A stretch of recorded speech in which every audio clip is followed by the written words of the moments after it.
ഈശോയെ, ഈ ആരാധനയിലുടനീളം ഞങ്ങളോട് നീ സംസാരിക്കണമേ എന്ന് പ്രാർത്ഥിക്കുന്നു. വിശുദ്ധ യോഹന്നാന്റെ സുവിശേഷം 6-ാം അധ്യായം 45-ാം തിരുവചനം അനുസരിച്ച് അവരെല്ലാവരും ദൈവത്താൽ പഠിപ്പിക്കപ്പെട്ടവരാകും. ഈശോയെ, നീ തന്നെ ഞങ്ങളെ പഠിപ്പിക്കണമേ എന്ന് പ്രാർത്ഥിക്കുന്നു.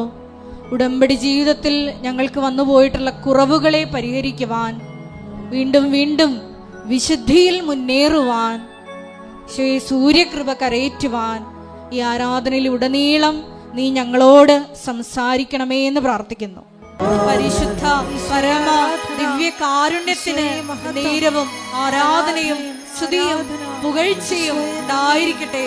പരിശുദ്ധ പരമ ദിവ്യ കാരുണ്യത്തിന് നേരവും ആരാധനയും സ്തുതിയും പുകഴ്ചയും ഉണ്ടായിരിക്കട്ടെ. പരിശുദ്ധ പരമ ദിവ്യ കാരുണ്യത്തിന് നേരവും ആരാധനയും സ്തുതിയും പുകഴ്ചയും ഉണ്ടായിരിക്കട്ടെ. നമുക്കെല്ലാവർക്കും ഒന്ന് ചേർന്ന് കൃപാസനം പ്രത്യക്ഷീകരണ മധ്യസ്ഥ പ്രാർത്ഥന ഏറ്റുചൊല്ലി പ്രാർത്ഥിക്കാം.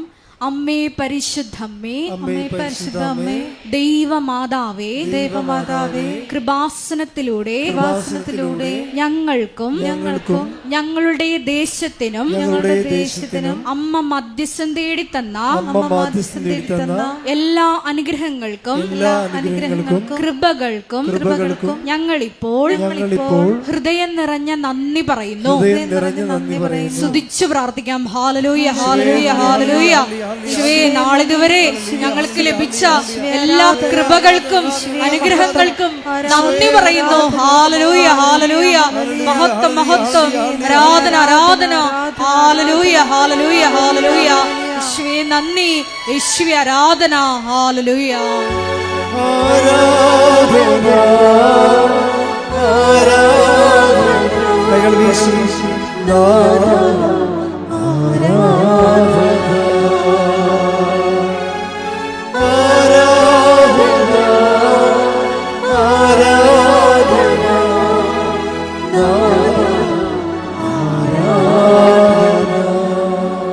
പരിശുദ്ധ പരമ ദിവ്യ കാരുണ്യത്തിന് പരിശുദ്ധ പരമ ദിവ്യ കാരുണ്യത്തിന് ആരാധനയും സ്തുതിയും പുകഴ്ചയും ഉണ്ടായിരിക്കട്ടെ. പരിശുദ്ധ പരമ ദിവ്യ കാരുണ്യത്തിന് ആരാധനയും സ്തുതിയും പുകഴ്ചയും ഉണ്ടായിരിക്കട്ടെ. അമ്മേ പരിശുദ്ധമ്മേ, അമ്മേ പരിശുദ്ധമ്മേ, ദൈവമാതാവേ, ദൈവമാതാവേ, 2004 ഡിസംബർ 7-ാം തീയതി ഉച്ചകഴിഞ്ഞ് 2:30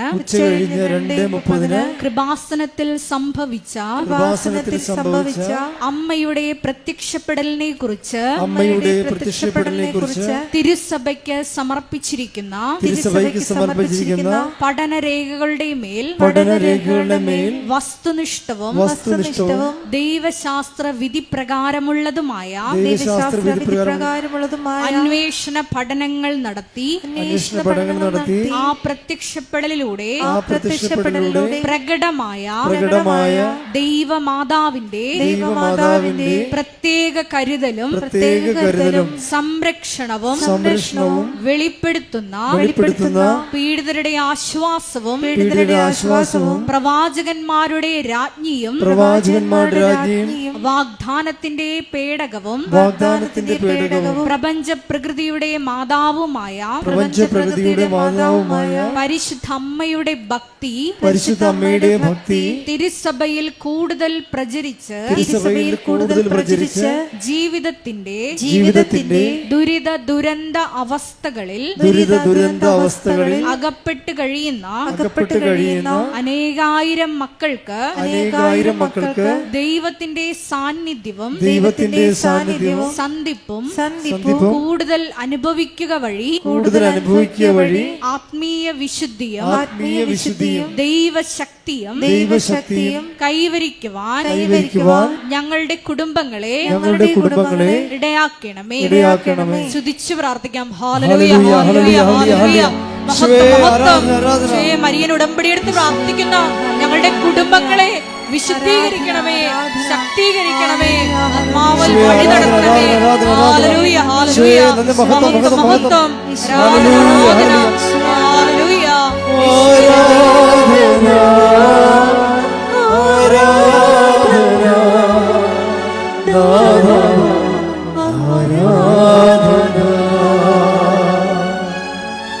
ആരാധന ആരാധന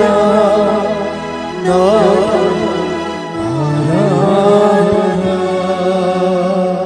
പരിശുദ്ധ പരമ ദിവ്യ കാരുണ്യത്തിന് എന്നേരവും ആരാധനയും സ്തുതിയും പുകഴ്ചയും ഉണ്ടായിരിക്കട്ടെ. പരിശുദ്ധ പരമ ദിവ്യ കാരുണ്യത്തിന് എന്നേരവും ആരാധനയും സ്തുതിയും പുകഴ്ചയും ഉണ്ടായിരിക്കട്ടെ. പരിശുദ്ധ പരമ ദിവ്യ കാരുണ്യത്തിന് എന്നേരവും ആരാധനയും സ്തുതിയും പുകഴ്ചയും ഉണ്ടായിരിക്കട്ടെ. അമ്മേ പരിശുദ്ധ അമ്മേ, അമ്മേ പരിശുദ്ധ അമ്മേ, ഭൂസ്വർലോകങ്ങളുടെ രാജ്ഞിയായ ഭൂസ്വർലോകങ്ങളുടെ രാജ്ഞിയായ അങ്ങയ്ക്ക് ഭൗമ സംരക്ഷണത്തിനായി പ്രപഞ്ച പ്രകൃതിയെ തന്നെ തിരുസഭ പ്രതിഷ്ഠിക്കുവാൻ ഈ പ്രത്യക്ഷീകരണം വഴി ഇടയാക്കണമേ.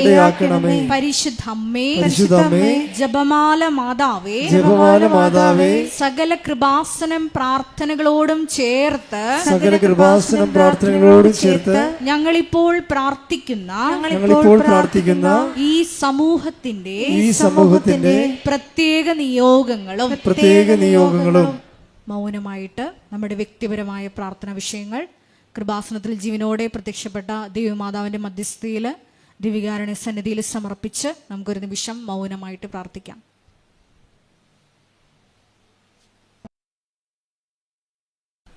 അമ്മയുടെ പ്രത്യക്ഷീകരണത്തിന്റെ ഈ അനുഗ്രഹവേളയിൽ ഞങ്ങൾക്ക് സാധിച്ചു തരുവാൻ കനിയണമേ.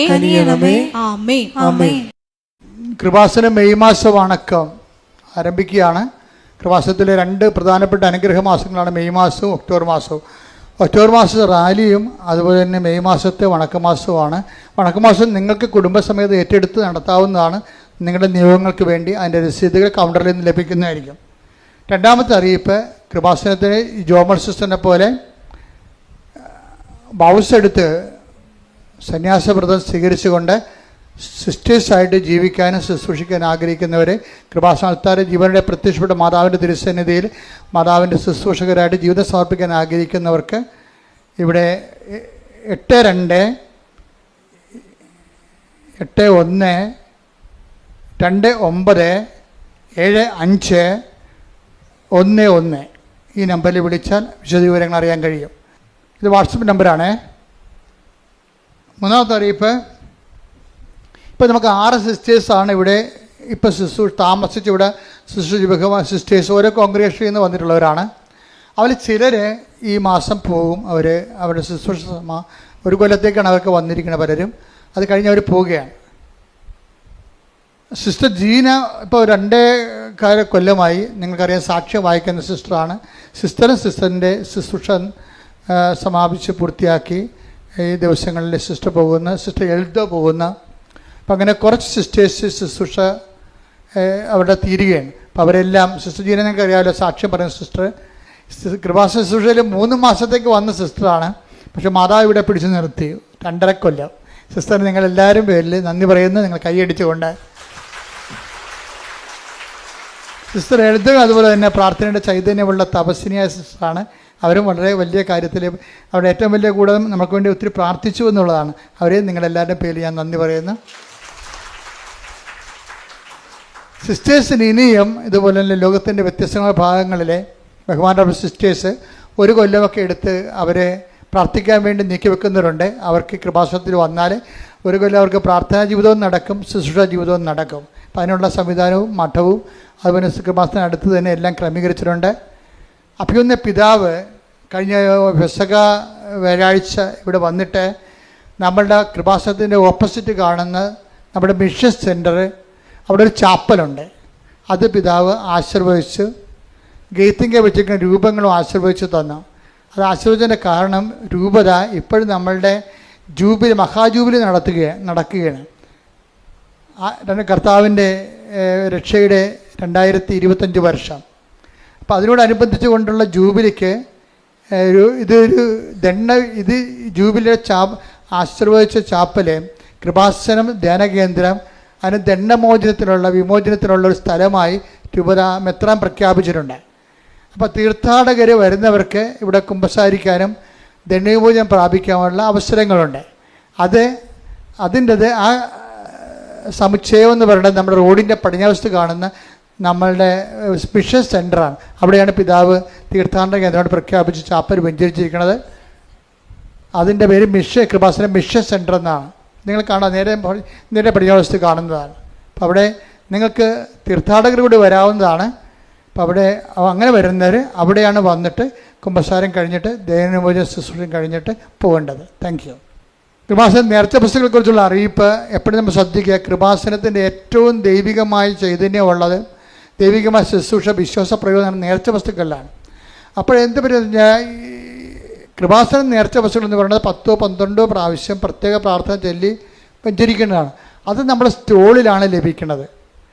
അപ്പോൾ ചില ആൾക്കാർ ഇതിൻ്റെ അകത്ത് പുറത്തുള്ളവർ അവർ വീട്ടിൽ നിന്നൊക്കെ ഈ നേർച്ച വസ്തു ഇതുപോലെ തിരികെ കൊണ്ടുവന്നിട്ട് അച്ഛൻ വെഞ്ചരിച്ചാണെന്ന് പറയും. അത് ആൾക്കാരെ പറ്റിക്കും. അപ്പോൾ അത് നേരത്തെ ഞാൻ കുറേ നാളായത് കാണുന്നുണ്ട്. അപ്പോൾ ഇപ്പോൾ ഒത്തിരി ആൾക്കാരെ പറ്റിക്കൽ വീണിട്ടുണ്ട്. അതുകൊണ്ടാണ് പറയണത്, പുറത്തുള്ള ഒരു നേർച്ച വസ്തുക്കളും കൃപാസനോട് യാതൊരു ബന്ധമില്ല. അത് അവരുടെ വിഷയങ്ങളാണ്. നിങ്ങൾക്ക് വെഞ്ചരിച്ച വസ്തുക്കൾ ഉള്ളതും ഉടമ്പടിയുടെ ബന്ധപ്പെട്ട കാര്യങ്ങളെല്ലാം ഉള്ളത് കൃപാസനകത്താണ്. പുറത്തുള്ള ഒരു വിഷയമായിട്ടും കൃപാസനത്തിന് ബന്ധമില്ലെന്ന് അറിയിക്കുന്നു. അഖണ്ഡ ജപമാല മധ്യസ്ഥ പ്രാർത്ഥന നടത്താൻ ആഗ്രഹിക്കുന്നവർ ഓഫീസുമായിട്ട് ബന്ധപ്പെടേണ്ടതാണ്. കൃപാസനം പത്രം ഇപ്പോൾ 22 ഭാഷകളിലുണ്ട്. പുതിയ ഭാഷകളിൽ ഇപ്പോൾ അറബിയിലും അതുപോലെ തന്നെ ചൈനീസ് ഭാഷയിൽ വരെ കൃപാസനം പത്രമുണ്ട്. അപ്പോൾ ഓരോരുത്തരും അവിടെയുള്ള പ്രേക്ഷിതരാണ് ഇതെല്ലാം ചെയ്യണത്. ഇപ്പോൾ നമ്മുടെ അനുവാദത്തോടും അംഗീകാരത്തോടുകൂടിയാണ് അതൊക്കെ ചെയ്യണത്.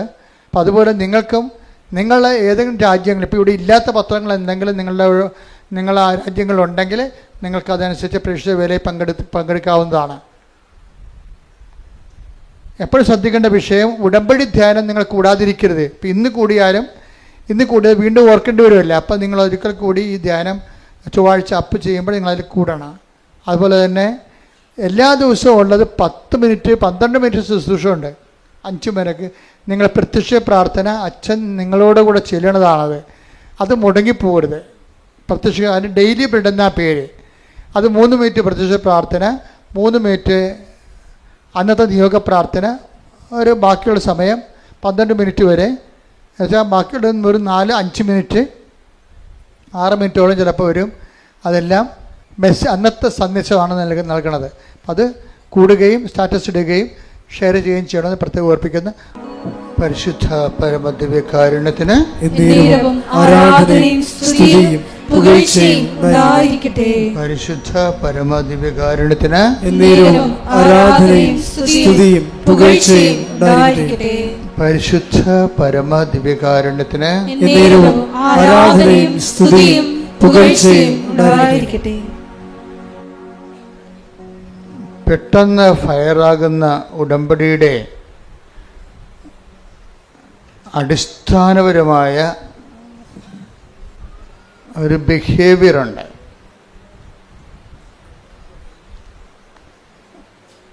ഉടമ്പടിയുടെ പെട്ടെന്ന് ഫയറാകുന്ന, പെട്ടെന്ന്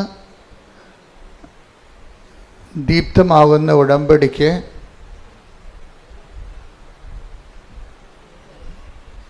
അതിൻ്റെ ആധാരത്തിൽ ഒരു ബേസിക് ആയിട്ടുള്ള ബിഹേവിയറുണ്ട്. ബിഹേവിയർ എന്ന് പറയുന്നത് എന്താണ്?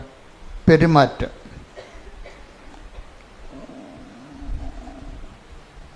നിങ്ങൾക്ക് ഉടമ്പടി പെട്ടെന്ന് ഉടമ്പടിയിലേക്ക് ചാലുവാകണമെങ്കിൽ ആദ്യം ഒന്ന് ശ്രദ്ധിക്കേണ്ട കാര്യം, ഉടമ്പടി വിഹിതമായ ഒരു പെരുമാറ്റം കരുപ്പിടിപ്പിക്കാൻ ശ്രദ്ധയുണ്ടാകണം, അറ്റൻഷൻ. സഭാപ്രസംഗിയാണ് 5:1. വായിച്ചോളൂ, ശ്രദ്ധിക്കട്ടെ. ഹല്ലേലൂയ ഹല്ലേലൂയ ഹല്ലേലൂയ ഹല്ലേലൂയ. സഭാപ്രസംഗകൻ 5:1. ദേവാലയത്തിലേക്ക് പോകുമ്പോൾ ദേവാലയത്തിലേക്ക് പോകുമ്പോൾ സൂക്ഷ്മതയുള്ളവനായിരിക്കുക. ശ്രദ്ധിച്ചു കേൾക്കാൻ അടുത്തു ചെല്ലുന്നതാണ് വിഡ്ഢിയുടെ ബലിയർപ്പണത്തേക്കാൾ ഉത്തമം. കാര്യം അറിയാതെ ആചാരങ്ങൾ കാണിക്കുന്നതാണ് വിഡ്ഢിയുടെ ബലിയർപ്പണം എന്ന് പറയുന്നത്. കാര്യം അറിയാൻ പാടില്ലാതെ അനുഷ്ഠാനങ്ങൾ കൂടിക്കൊണ്ടിരിക്കും. അതാണ് പറയണത്. ഒന്നൊരു വായിച്ച ഭാഗം. ദേവാലയത്തിലേക്ക് പോകുമ്പോൾ സൂക്ഷ്മതയുള്ളവനായിരിക്കുക. ശ്രദ്ധിച്ചു കേൾക്കാൻ അടുത്തു ചെല്ലുന്നതാണ് വിഡ്ഢിയുടെ ബലിയർപ്പണത്തേക്കാൾ ഉത്തമം. കാര്യം അറിയാതെ അനുഷ്ഠാനങ്ങളും ആചാരങ്ങളും പങ്കെടുക്കുന്നത് വിഡ്ഢിത്തമാണ്. അവരുടെ അത്തരം കാര്യം അറിയാതെയുള്ള ഇടപാടുകളേക്കാൾ നല്ലത് ശ്രദ്ധിച്ച് കേൾക്കാൻ അടുത്ത് ചെല്ലുന്നതാണ്. ഇപ്പോൾ തുടങ്ങിയത് എങ്ങനെയാണ്? ദേവാലയത്തിലേക്ക് പോകുമ്പോൾ നമ്മൾ ദേവാലയത്തിൽ വന്നിരിക്കുന്നതിൻ്റെ ഉദ്ദേശം എന്താണ്? കഴിഞ്ഞ ദിവസങ്ങളിൽ ഇവിടെ ജോജി എന്നും പറഞ്ഞുള്ള ഒരു മകൻ്റെ, തൃശ്ശൂർക്കാരനാണ്, അവൻ്റെ സാക്ഷ്യം ഉണ്ടായിരുന്നു. അത് ഇത്തിരി മുതിർന്ന ആളാണ്, അവനെന്ന് പറയാൻ പറ്റത്തില്ല, ഇത്തിരി പാകതയുള്ള കുടുംബനാഥനാണ്. കാരണം എനിക്കിഷ്ടപ്പെട്ടത് അദ്ദേഹത്തിൻ്റെ സ്പിരിച്വൽ മെച്യൂരിറ്റിയാണ്. അതാണ് ബിഹേവിയർ എന്ന് ഞാൻ പറഞ്ഞതിൻ്റെ കാര്യം. ബിഹേവിയർ എന്ന് പറയത്തില്ലേ, നിങ്ങളുടെ പെരുമാറ്റം കാണുമ്പോൾ നിങ്ങൾ സൂക്ഷ്മതയുള്ളവരാണെന്ന് ദൈവത്തിന് തോന്നണം. അതായത് ഭയങ്കര, അതായത് എനിക്ക് ഉടമ്പടി എടുത്തിട്ട് ഒരു 3 മാസം ഉടമ്പടി എടുത്ത് കഴിഞ്ഞിട്ടും പ്രത്യേക അടയാളമൊന്നും കിട്ടിയില്ല എന്ന് ആരെങ്കിലും പറയണമെങ്കിൽ എൻ്റെ അടുത്ത് വന്ന് പറയണപ്പോഴും നിങ്ങളിനി ഇത് ഇവിടെ വരേണ്ട കാര്യമില്ലെന്ന് പറയും. എന്താ ഞാൻ പറയത്തുള്ളൂ, വരേണ്ട കാര്യമില്ല. നിങ്ങൾക്ക് കഥ അറിയാതെ ആട്ടം കാണുകയാണ്. എന്തൊക്കെ എഴുതി കൊണ്ടുവന്ന് കെട്ടിത്താത്തുമ്പോൾ എന്തോ സംഭവം നടക്കുമെന്ന് വിചാരിച്ചതിൻ്റെ വിട്ടിവേഷം കെട്ടുകയാണ്. അങ്ങനെ വിട്ടിവേഷം കെട്ടാൻ സ്ഥലമല്ല ഇത്. ഇത് സത്യമായ ദൈവത്തെ ജീവിതം കൊണ്ട് അന്വേഷിക്കുന്നതാണ്. നിങ്ങൾക്ക് നിങ്ങളുടേതായിട്ട് കുറച്ച് പ്രശ്നങ്ങളുണ്ടാകും. നിങ്ങൾക്കറിയാമല്ലോ, ഈ സ്ഥലം ലോകത്ത് ഏറ്റവും കൂടുതൽ പ്രശ്നങ്ങൾ മനുഷ്യൻ അതിജീവിച്ചൊരു സ്ഥലമാണ്. ഏറ്റവും കൂടുതൽ പ്രശ്നങ്ങൾ മനുഷ്യൻ ദൈവത്തിൻ്റെ കൂടെ നിന്നുകൊണ്ട് അതിജീവിച്ച സ്ഥലമാണ്.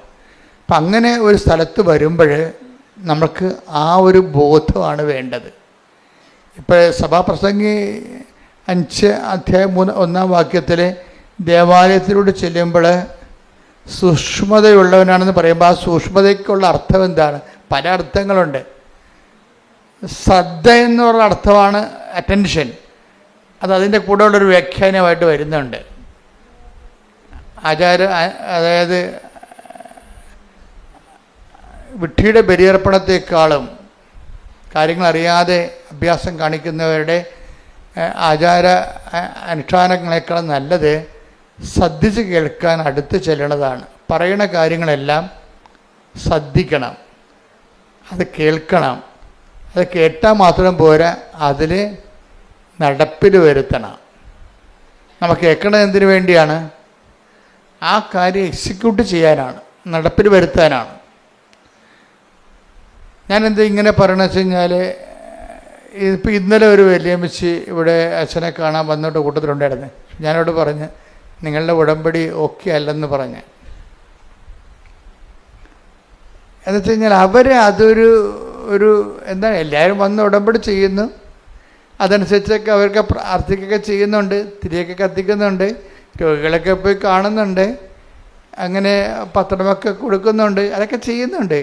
അപ്പം ഞാൻ പറഞ്ഞു നിങ്ങളുടെ ഉടമ്പടി ഓക്കെ അല്ലെന്ന് പറഞ്ഞു. എന്താ കാര്യം വെച്ച് കഴിഞ്ഞാൽ ഇവരിതൊക്കെ ഒരു അനുഷ്ഠാന ക്രമം പോലെ, അങ്ങനെ ചട്ടപ്പടി പ്രോഗ്രാം പോലെ പ്രോഗ്രാമായിട്ട് ചെയ്ത് മാറ്റുകയും, ഈ പ്രോഗ്രാം ക്രിസ്ത്യൻസിന് അല്ലെങ്കിൽ അങ്ങനെ പ്രോഗ്രാമായിട്ട് ഈ ഉടമ്പടി ഒരു പ്രോഗ്രാമായിട്ട് ചെയ്യുന്നത് അതായത് എല്ലേ കൊള്ളാത്തൊരു പരിപാടിയാണ്.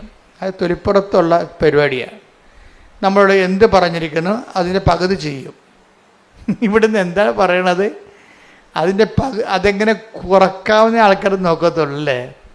പാലം കിടന്നാലും ചാടിപ്പോകാൻ സ്ഥലം കൊണ്ടെങ്കിൽ ആൾക്കാർ ചാടിയിലേ പോകത്തുള്ള കാര്യമല്ലേ. ഒരു ചെറിയ തോടാണെന്ന് വിചാരിച്ചു, മാർച്ച് ഏപ്രിൽ മാസത്തിലേക്ക് വെള്ളം പറ്റി കഴിഞ്ഞാൽ പാലം ഉണ്ടാകും കൂടെ. പാലം കിടന്നാലും ആൾക്കാർ നോക്കണത് ചാടിയ കിടക്കാൻ പറ്റിയ വെള്ളമേ ഉള്ളെന്നുണ്ടെങ്കിൽ ചാടി കിടക്കും. പാലത്തിന് എങ്ങനെ കട്ട് ഷോട്ട് ചെയ്യാമെന്ന് നോക്കത്തുള്ളൂ. അത് ആൾക്കാരുടെ ബിഹേവിയറിലുള്ള ഒരു പ്രശ്നമാണ്. എങ്ങനെ പെട്ടെന്ന് ലളിതമായിട്ട് തീർക്കാൻ പറ്റുമെന്ന്. ഈ ഒരു ബിഹേവിയറിസം പെരുമാറ്റ ശൈലി ഉടമ്പടി കൊണ്ടുവന്നിട്ടുണ്ട്. ഉടമ്പടിയുടെ ഉടമ്പടിയിൽ ചെറിയ രീതിയിലത് ശ്ലോകത്തിൽ കഴിക്കാൻ പറ്റുമെന്ന് നോക്കും. കഴിക്കാൻ പറ്റത്തില്ലെന്നല്ല പ്രശ്നം. ഉടമ്പടി വർക്കൗട്ട് ആകണമെന്നുണ്ടെങ്കിൽ ദൈവത്തിന് തോന്നണം നിങ്ങൾ വിഷയത്തെക്കാളുപരി നിങ്ങളുടെ സബ്ജക്റ്റ് വൈസായിട്ടുള്ള നിങ്ങളുടെ വിഷയത്തെക്കാളുപരി ദൈവത്തെ സ്നേഹിക്കുന്നുവെന്ന് ദൈവത്തിന് തോന്നണം. അതുകൊണ്ട് ഞാൻ എപ്പോഴും നിങ്ങളോട് പറയും, പുതിയ പുതിയ ഓഡിയൻസിനെ എപ്പോഴും കേൾക്കുന്നതുകൊണ്ടാണ് ഞാൻ ചില കാര്യങ്ങളൊക്കെ വീണ്ടും ആവർത്തിക്കുന്നത്. എങ്കിലും നിങ്ങൾക്ക് ഒത്തിരി നഷ്ടങ്ങളുണ്ടെന്നാണ് ഞാൻ കരുതുന്നത്. കാര്യം ഉടമ്പടി അടിസ്ഥാന പ്രമാണങ്ങൾ കേൾക്കണമെന്നുണ്ടെങ്കിൽ ആദ്യകാല ധ്യാനങ്ങൾ കൂടണം. ഇപ്പം അടിസ്ഥാന പ്രമാണമൊന്നും പറയണില്ലല്ലോ. ഉടമ്പടി ഒത്തിരിയേറെ മച്ചുറായത് കാരണം ഈ ഗ്രോത്ത് റിട്രീറ്റുകളാണ് നടക്കുന്നത്. അതായത് 3 പുതുക്കിയവർക്ക് 4 പുതുക്കിയവർക്കുള്ള ക്ലാസ്സുകളാണ് ഇപ്പോൾ നടക്കുന്നത്. ആദ്യമായിട്ട് നമസ്തേ എന്നും പറഞ്ഞ് വന്ന് ഉടമ്പടി എടുക്കുന്നവർക്ക് വേണ്ട സംഭവങ്ങൾ ഇപ്പം കിട്ടണില്ല. കാര്യം റിപ്പറ്റീഷൻ വരണതുകൊണ്ടാണ്. അതിപ്പോൾ നിങ്ങൾ പുതിയ ആൾക്കാരെന്താ ചെയ്യേണ്ടത്? പുതിയ ആൾക്കാർ പഴയ ധ്യാനങ്ങൾ കൂടണം. ഇതുമായിട്ട് രക്ഷപ്പെട്ടു പോകാൻ ഉദ്ദേശിക്കുന്നുണ്ടെങ്കിൽ പഴയ ധ്യാനങ്ങൾ കൂടണം. ഈ ഒരു കാലഘട്ടം എന്ന് പറയുന്നത് നല്ലൊരു കാലഘട്ടമാണ്. പണ്ട് പഴയ ധ്യാനങ്ങൾ കൂടണമെന്നൊക്കെ പറഞ്ഞു കഴിഞ്ഞാൽ ഒരു 10-20 കൊല്ലം മുമ്പ് പറഞ്ഞു കഴിഞ്ഞാൽ നിങ്ങൾ ഇവിടെ വരണം, അത് റെക്കോർഡ് ചെയ്ത് എടുത്തുകൊണ്ട് പോകണം, അത് പണ്ട് CD ആക്കണം, CD പ്ലെയറിലിട്ട് കേൾക്കണം. ഇപ്പം അങ്ങനെയൊന്നുമില്ല. ഇപ്പം മൊബൈലിൽ എല്ലാ സംഭവമുണ്ട്. സെക്കൻഡുകൾക്കുള്ളിൽ പഴയ ധ്യാനം കിട്ടും. അപ്പോൾ നമ്മൾക്ക് സംബന്ധിച്ചിടത്തോളം സാങ്കേതികത കാരണം ഒത്തിരി വളർന്ന കാരണം ഇത് വളരെ ഫെദർ ടച്ച് ഫിംഗർ ടച്ചിലായിട്ടുണ്ട്. ഇന്ന് തൊട്ടാൽ മതി കിട്ടും. പക്ഷെ തൊടാനുള്ള ഒരു നമ്മുടെ ഭാഗത്തു നിന്നുള്ള ഇൻവെസ്റ്റ്മെൻ്റ് ഉണ്ട്. ഇതൊരു ഇൻവെസ്റ്റ്മെൻറ്റ് ഒരു സീരിയസ് ആയിട്ടുള്ള പ്രശ്നമാണ്. ചില ആൾക്കാർക്ക് രാവിലെ ഉടമ്പടി എന്ന് പറയുമ്പോൾ ചിലപ്പോൾ രാവിലെ ഒരു പ്രാർത്ഥന പ്രാർത്ഥിച്ചാൽ പിന്നെ ഉടമ്പടി മറന്നു പോകും. മറവി ക്രിസ്ത്യാനി ഭയങ്കരമാണ്, മറവി മനുഷ്യർ ഭയങ്കരമാണ്. രാവിലെ ഒരു പ്രാർത്ഥന പ്രാർത്ഥിക്കും, പറ്റുമെങ്കിൽ അച്ഛൻ്റെ ആ ഡെയിലി ബ്രെഡൊന്ന് കൂടും. പിന്നെ ആ ദിവസം ചിലപ്പോൾ ഒന്നും ചെയ്യത്തില്ല. എന്ന് വെച്ച് കഴിഞ്ഞാൽ പിന്നെ ചിലർ വൈകുന്നേരത്തെ സന്ധ്യാപ്രാർത്ഥനയും ഉടമ്പടി പ്രാർത്ഥനയും ചെല്ലും. ഇതിൻ്റെ ഇടയ്ക്ക് ബാക്കി ഈ ഉടമ്പടി ഒരു ജീവിത രീതി ആയത് കാരണം ഈ പകലാണ് ഇത് ഉടമ്പടി മുഴുവനും ഉടമ്പടി ഒരു ജീവിതമാണ്. അപ്പം നമ്മുടെ റിസ്ക് എന്ന് പറയുന്നത് ദൈവത്തെ ബോധ്യപ്പെടുത്തണം. എന്താണ്? എൻ്റെ മക്കൾ കേൾക്കുന്നുണ്ട്, അച്ഛൻ പറഞ്ഞു സീരിയസ് ആയിട്ടുള്ള കാര്യമാണ് ഞാൻ പറയണത്. നിങ്ങൾ ഒത്തിരി കാര്യം എഴുതിയിടണമല്ല പ്രശ്നം, എഴുതിയിടേണ്ട ഇരട്ടി നടക്കും. പക്ഷേ നിങ്ങൾ ആ ഉടമ്പടിയുടെ കാര്യത്തിൽ എനിക്ക് മനസ്സിലായത് ഇതിൻ്റെ ഏറ്റവും വലിയ റിസ്ക് എന്താണെന്നറിയാവോ? ഉടമ്പടിയുടെ റിസ്ക് എന്ന് പറഞ്ഞാൽ എന്താണ്? ഏറ്റവും സീരിയസ് ആയിട്ടുള്ള പ്രശ്നം ഉടമ്പടിയിലാണ്. ഒന്ന്, നമ്മൾ ഉടമ്പടിയിലാണെന്ന് നമ്മളെ തന്നെ ആദ്യം ഒന്ന് ബോധ്യപ്പെടുത്തിയെടുക്കണം. അതൊരു വലിയ പാടാണ്. രണ്ടാമത്, ഉടമ്പടിയിലാണെന്നുള്ള ദൈവത്തെ ബോധ്യപ്പെടുത്തിയെടുക്കണം. അത് കുറച്ചുകൂടി എളുപ്പമാണ്. അച്ഛൻ പറഞ്ഞ മനസ്സിലായില്ലേ? ഒന്നാമത്തെ എന്താണ്? നമ്മൾ ഉടമ്പടിയിലാണെന്ന് നമ്മളെ ബോധ്യപ്പെടുത്തിയെടുക്കണം. അത് പാടാണ് ശരിക്കും. കാര്യം നമ്മളെ പ്രത്യക്ഷ പ്രാർത്ഥന രാവിലെയുള്ള കഴിഞ്ഞാൽ പിന്നീട് നമ്മൾ പല രീതിയിൽ കെയർലെസ് ആയിട്ടൊക്കെ മൂവ് ചെയ്യുകയും അതിന് നമ്മൾ പലതരത്തിലുള്ള സ്വഭാവമുള്ള ആൾക്കാരുമായിട്ടല്ല ഇൻട്രാക്ട് ചെയ്യണത്. അപ്പം ചിലപ്പോൾ അവൻ തന്തയ്ക്ക് വിളിക്കുമ്പോൾ നമുക്ക് അവൻ്റെ തള്ളക്ക് വിളിക്കാൻ തോന്നും. അതൊക്കെ ഉള്ളത് ഇതിൻ്റെ അകത്തുള്ളൂ ഒരു. അപ്പോൾ ഇയൊക്കെ കോൺഷ്യസ് അല്ലേ, അയാൾ ഉടമ്പടിയിലാണെന്നുള്ളവൻ ഇത് ബോധമല്ല. മനസ്സിലായില്ലേ? അതാണ് എൻ്റെ വിഷയം. പണ്ട് ഇപ്പം നമ്മൾ കള്ളത്തരം പറഞ്ഞ് ജയിക്കുമായിരുന്നു ചിലയിടത്തൊക്കെ. അപ്പം ലേഡീസിന് ഭയങ്കര അപകടമാണ്.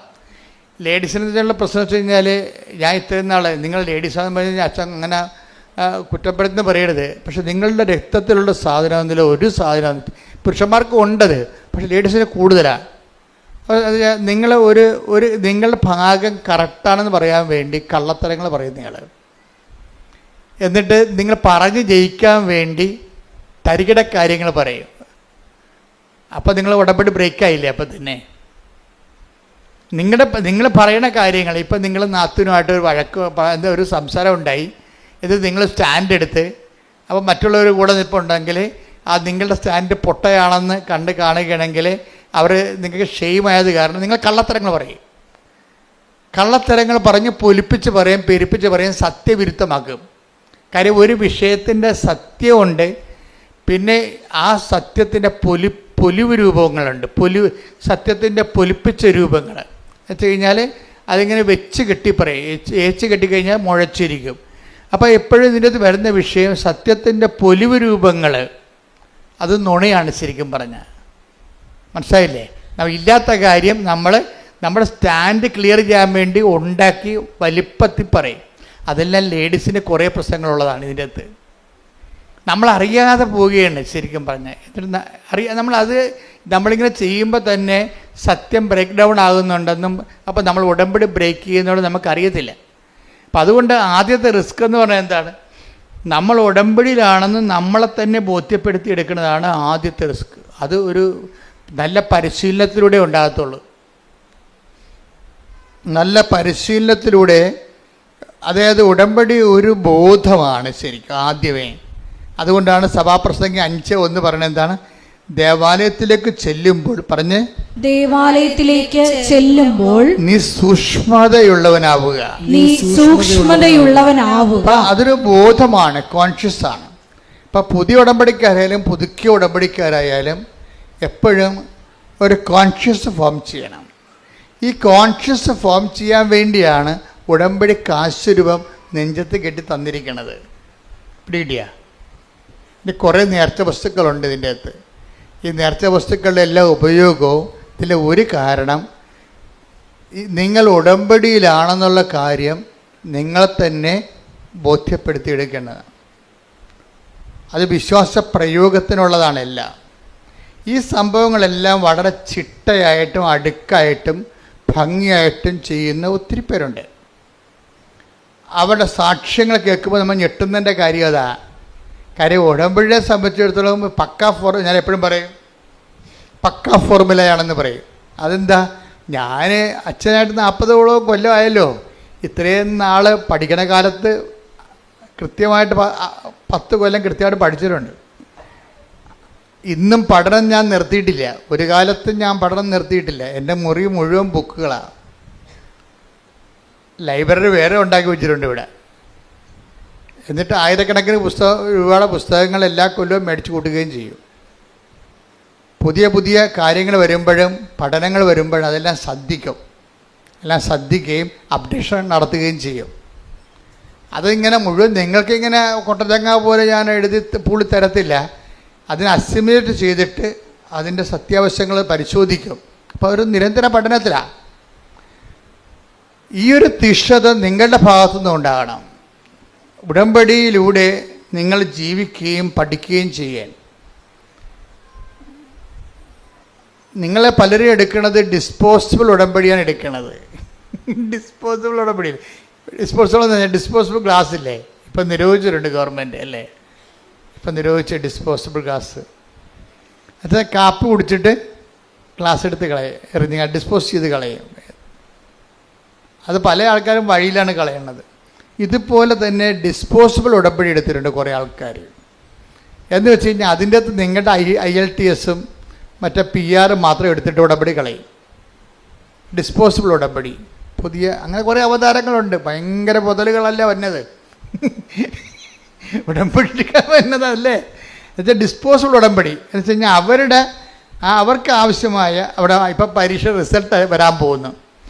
റിസൾട്ട് വന്നു കഴിഞ്ഞു, ശരി, അവർക്ക് റാങ്ക് കിട്ടി, യേശുവേ സ്തോത്രം, യേശുവേ നന്ദി, ബാക്കി ഉടമ്പടി കളയും. ആ റിസൾട്ട് മാത്രം എടുക്കും. ചായ കുടിച്ചൊരു ഗ്ലാസ് കളയും. അതിനാണ് ഡിസ്പോസിബിൾ ഉടമ്പടി എന്നും. ഇതിൻ്റെ വിഷയമെന്ന് പറയണത് ഉടമ്പടി ഡിസ്പോസ് ചെയ്യാൻ പറ്റത്തില്ല. കാര്യം എന്താണ്? നിങ്ങൾ ഡിസ്പോസ് ചെയ്താലും കടമായിട്ട് നിൽക്കും. അത് കാര്യം എന്താണ്? ഉടമ്പടി ചെയ്യണത് മാറ്റമില്ലാത്ത ഒരാളുമായിട്ടാണ് ഉടമ്പടി ചെയ്യണത്. അപ്പനും അമ്മയാണെന്ന് പറഞ്ഞാലും മരിക്കുമ്പോൾ തീരും. ഇത് തീരത്തില്ല. അപ്പനും അമ്മയാണെന്ന് മരിക്കുമ്പോൾ തീരുമല്ല. മരിക്കുമ്പോൾ തീരും എന്നുള്ള കാര്യം നിങ്ങൾ പറയൂ, മരിക്കുമ്പോൾ തീരത്തില്ല അച്ഛാ. അപ്പം മരിച്ചതിൻ്റെ ഓർമ്മ ഇപ്പോഴും ഉണ്ടാവും, ശരി. പക്ഷേ ആത്മക്കാണ്ട ദിവസമൊന്നും ചെല്ലാം സെമിത്തേരി. ഒരു പൂച്ചക്കളിയും കാണത്തില്ല, പിറ വർദ്ധിക്കുക. ഒരു സ്വർഗസ്ഥനായ പിതാവ് എല്ലാം കാണത്തില്ല. അത് ഈ വെറുതെ ഈ അഭ്യാസം 30-നും കുഴിയാഴ്ചക്ക് 41-നൊക്കെ വെറുതെ പോകണ്ടാണേ. അതെനിക്കറിയാം. ഞാൻ അത് കാരണം അത് മൈൻഡ് ചെയ്യത്തില്ല. എത്ര കരഞ്ഞാലും ഞാൻ മൈൻഡ് ചെയ്യത്തില്ല. എനിക്കറിയാം ഈ അഭ്യാസമൊക്കെ 6 മാസത്തേക്ക് ഉള്ളതെന്ന്. പിന്നെ അപ്പൻ്റെ മരിച്ചതിൻ്റെ ഡേറ്റ് പോലും മറന്നു പോകും. ഇപ്പം വിളിച്ചു വെച്ചാൽ അത് ഓരോരുത്തരും വിളിച്ചു, എൻ്റെ അപ്പൻ എന്നാ മരിച്ചു, ആ ഡേറ്റ് അത് ഏത് വർഷമാണ് മരിച്ചത് അറിയാൻ പോലെ. പക്ഷെ അങ്ങനെ ഒരു ഡിസ്പോസിബിൾ ആളുമായിട്ടും അല്ല. അപ്പം വരെ ഇപ്പം ഡിസ്പോസിബിൾ ആണെന്ന് മനസ്സിലായില്ലേ, കളഞ്ഞു, ഓർമ്മ പോലും പോയി, മരിച്ചത് എന്താണെന്ന് പോലും അറിയാൻ പറ്റില്ല. അങ്ങനെ ഒരാളുമായിട്ടല്ല നമ്മൾ ഉടമ്പടി എടുത്തിരിക്കുന്നത്. അതുകൊണ്ടാണ് മാറ്റമില്ല എന്ന് ഈശോ ഇടയ്ക്കിടയ്ക്ക് പറഞ്ഞുകൊണ്ടിരിക്കും. ആകാശവും ഭൂമിയും കടന്നു പോട്ടെ, സ്തുതിക്കട്ടെ. ഹല്ലേലൂയ, ഹല്ലേലൂയ, ഹല്ലേലൂയ, ഹല്ലേലൂയ, ഹല്ലേലൂയ. യേശുവേ നന്ദി. ഹല്ലേലൂയ, ഹല്ലേലൂയ, ഹല്ലേലൂയ, ഹല്ലേലൂയ, ഹല്ലേലൂയ, ഹല്ലേലൂയ. പരിശുദ്ധ പരമ ദിവ്യകാരുണ്യത്തിന് നേരവും ആരാധനയും സ്തുതിയും പുകഴ്ചയും ഉണ്ടായിരിക്കട്ടെ. മത്തായി 24:35. ആകാശവും ഭൂമിയും കടന്നു പോകും. ആകാശവും ഏറ്റു പറഞ്ഞ് ആകാശവും ഭൂമിയും കടന്നു പോകും. എന്നാൽ എന്റെ വചനങ്ങൾ കടന്നു പോവുകയില്ല. അപ്പോൾ വചനങ്ങൾ കടന്നു പോകുകയില്ല എന്ന് പറയുമ്പോൾ കർത്താവ് അവൻ പറയണ പോലെ നമ്മൾ ചെയ്തോളാം എന്നാണ് പറഞ്ഞിരിക്കണേ. എപ്പോഴും മനസ്സിലാക്കേണ്ട ഒരു വിഷയം എന്ന് വെച്ച് കഴിഞ്ഞാൽ കർത്താവിൻ്റെ മാറ്റമില്ലാത്തവനുമായിട്ടാണ് നമ്മൾ ഉടമ്പടി എടുത്തിരിക്കുന്നത്. അപ്പോൾ നമ്മുടെ വിഷയങ്ങൾ മാറിയാലും ഉടമ്പടി ജീവിതത്തിന് പിന്നെയും നിലനിൽപ്പും പ്രസക്തിയും ഉണ്ട്. അപ്പം ദൈവത്തോടാണ് നമ്മൾ ഉടമ്പടി ചെയ്തിരിക്കണം എന്നുള്ളൊരു ബോധമാണ് ഈ ദേവാലയത്തിലേക്ക് പോകുമ്പോൾ സൂക്ഷ്മതയുള്ളവനാകണമെന്ന് പറയുമ്പോൾ ആ സൂക്ഷ്മത എന്ന് പറയണത് ഒരു ബോധമാണ്. എന്താണ് ബോധം? അതിൽ ഒന്നാമത്തെ ബോധം എന്താണ്? ഞാൻ ദൈവത്തോടാണ് ഉടമ്പടി എടുത്തിരിക്കുന്നത്. അത് ഡിസ്പോസിബിൾ അല്ല. ഇത് എന്നെ പറഞ്ഞ് പഠിപ്പിക്കണം തന്നെത്താൻ. അതാണ് പറയണത് ഉടമ്പടി എന്ന് പറയണത്. എൻ്റെ റിസ്കിൽ ഒന്നാമത്തെ കാര്യം എന്താണ്? ഞാൻ ഉടമ്പടിയിലാണെന്ന് തന്നെ പറഞ്ഞ് പഠിപ്പിക്കുന്നതാണ് എൻ്റെ ഒന്നാമത്തെ റിസ്ക്. ഒന്ന് പറഞ്ഞേ, ഞാൻ ഉടമ്പടിയിലാണെന്നൊന്ന് ആവർത്തിച്ച് പറഞ്ഞേ. ഞാൻ ഉടമ്പടിയിലാണ്, ഞാൻ ഉടമ്പടിയിലാണ്, ഞാൻ ഉടമ്പടിയിലാണ്, ഞാൻ ഉടമ്പടിയിലാണ്. Okay, praise the Lord.